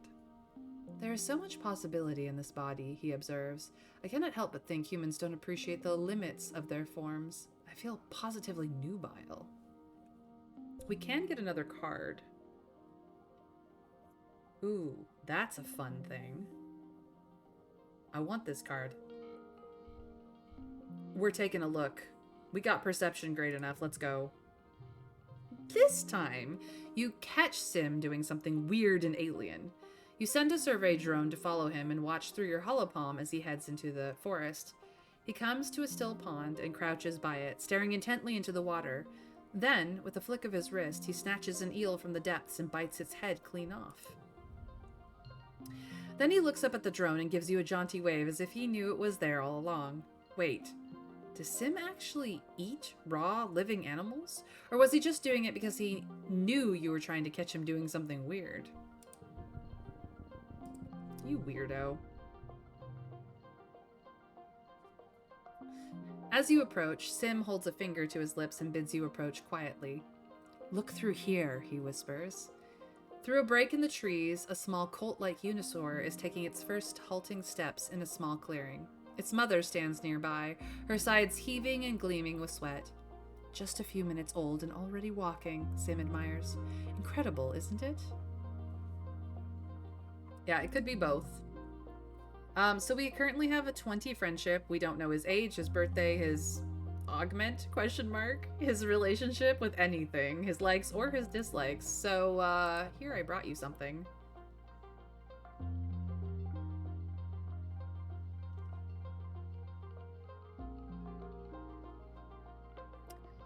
I'm gonna give him a log. He likes logs. Sim examines your gift in great detail and asks various questions about where and when you found it. He hums to himself as he turns it over in his hands, a broad smile on his face. Remarkable, Rin, just remarkable, he says as he hands it back to you. You are truly the most thoughtful of gift givers. I have enjoyed your present to the fullest. You try to explain that he can keep it, but he just smiles again and shakes his head. Oh, so even when I give him gifts, he doesn't keep them? How very strange. Alright, well, we found Sim. He likes mushroom logs and dislikes nothing. They just give that to you for free. Alright then. Well, the last quiet season is not his birthday.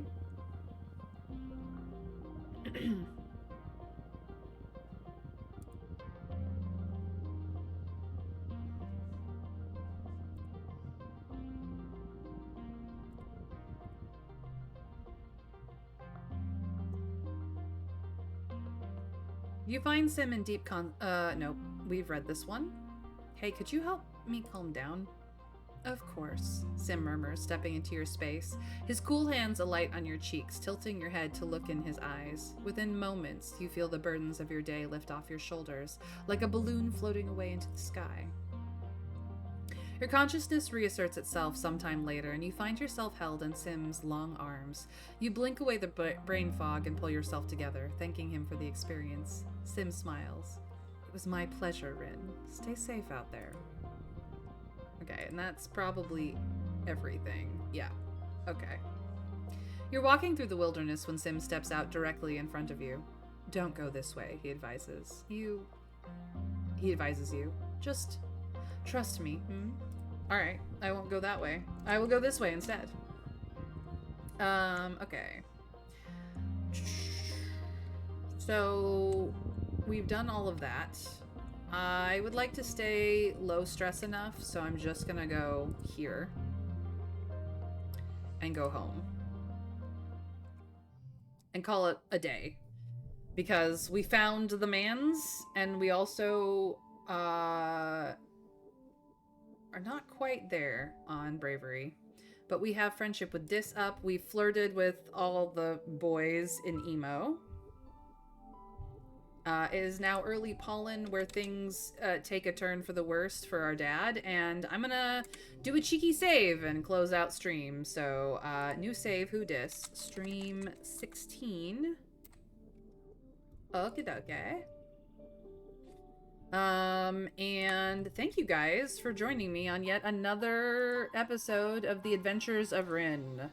I stream Monday through Friday at 1 p.m. Eastern US time, and if that is not your time zone,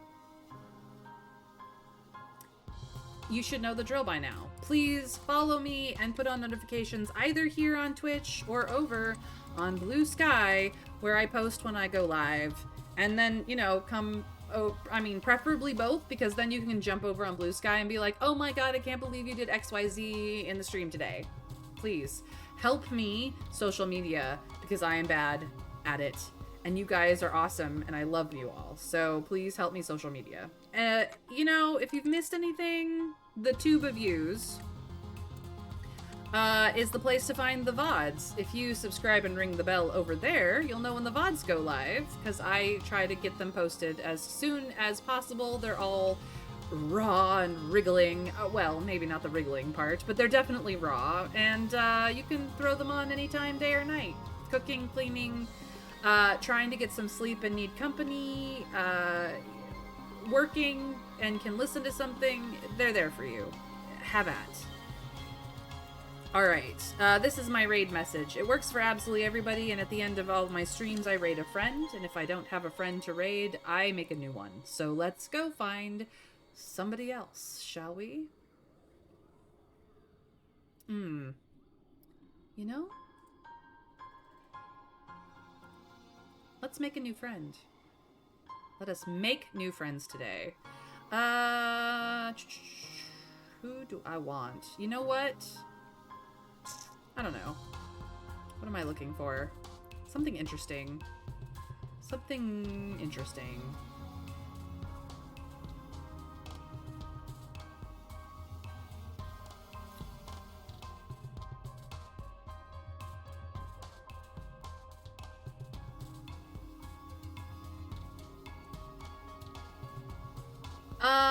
We're gonna go to the Lord of the Pies and make a new friend. He's talking about D&D, aka Dungeons and Dragons, so if you have questions about that, let's go check this guy out, see what he has to say. I'm gonna make a new friend today, and if you want to support them, please do. But they are talking about D&D.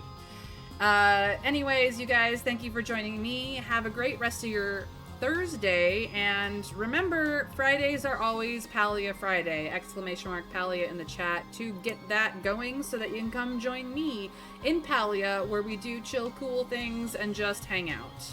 Needless to say, I'm gonna send you over to somebody new. Let's make a new friend today. I hope you guys take care, and bye-bye.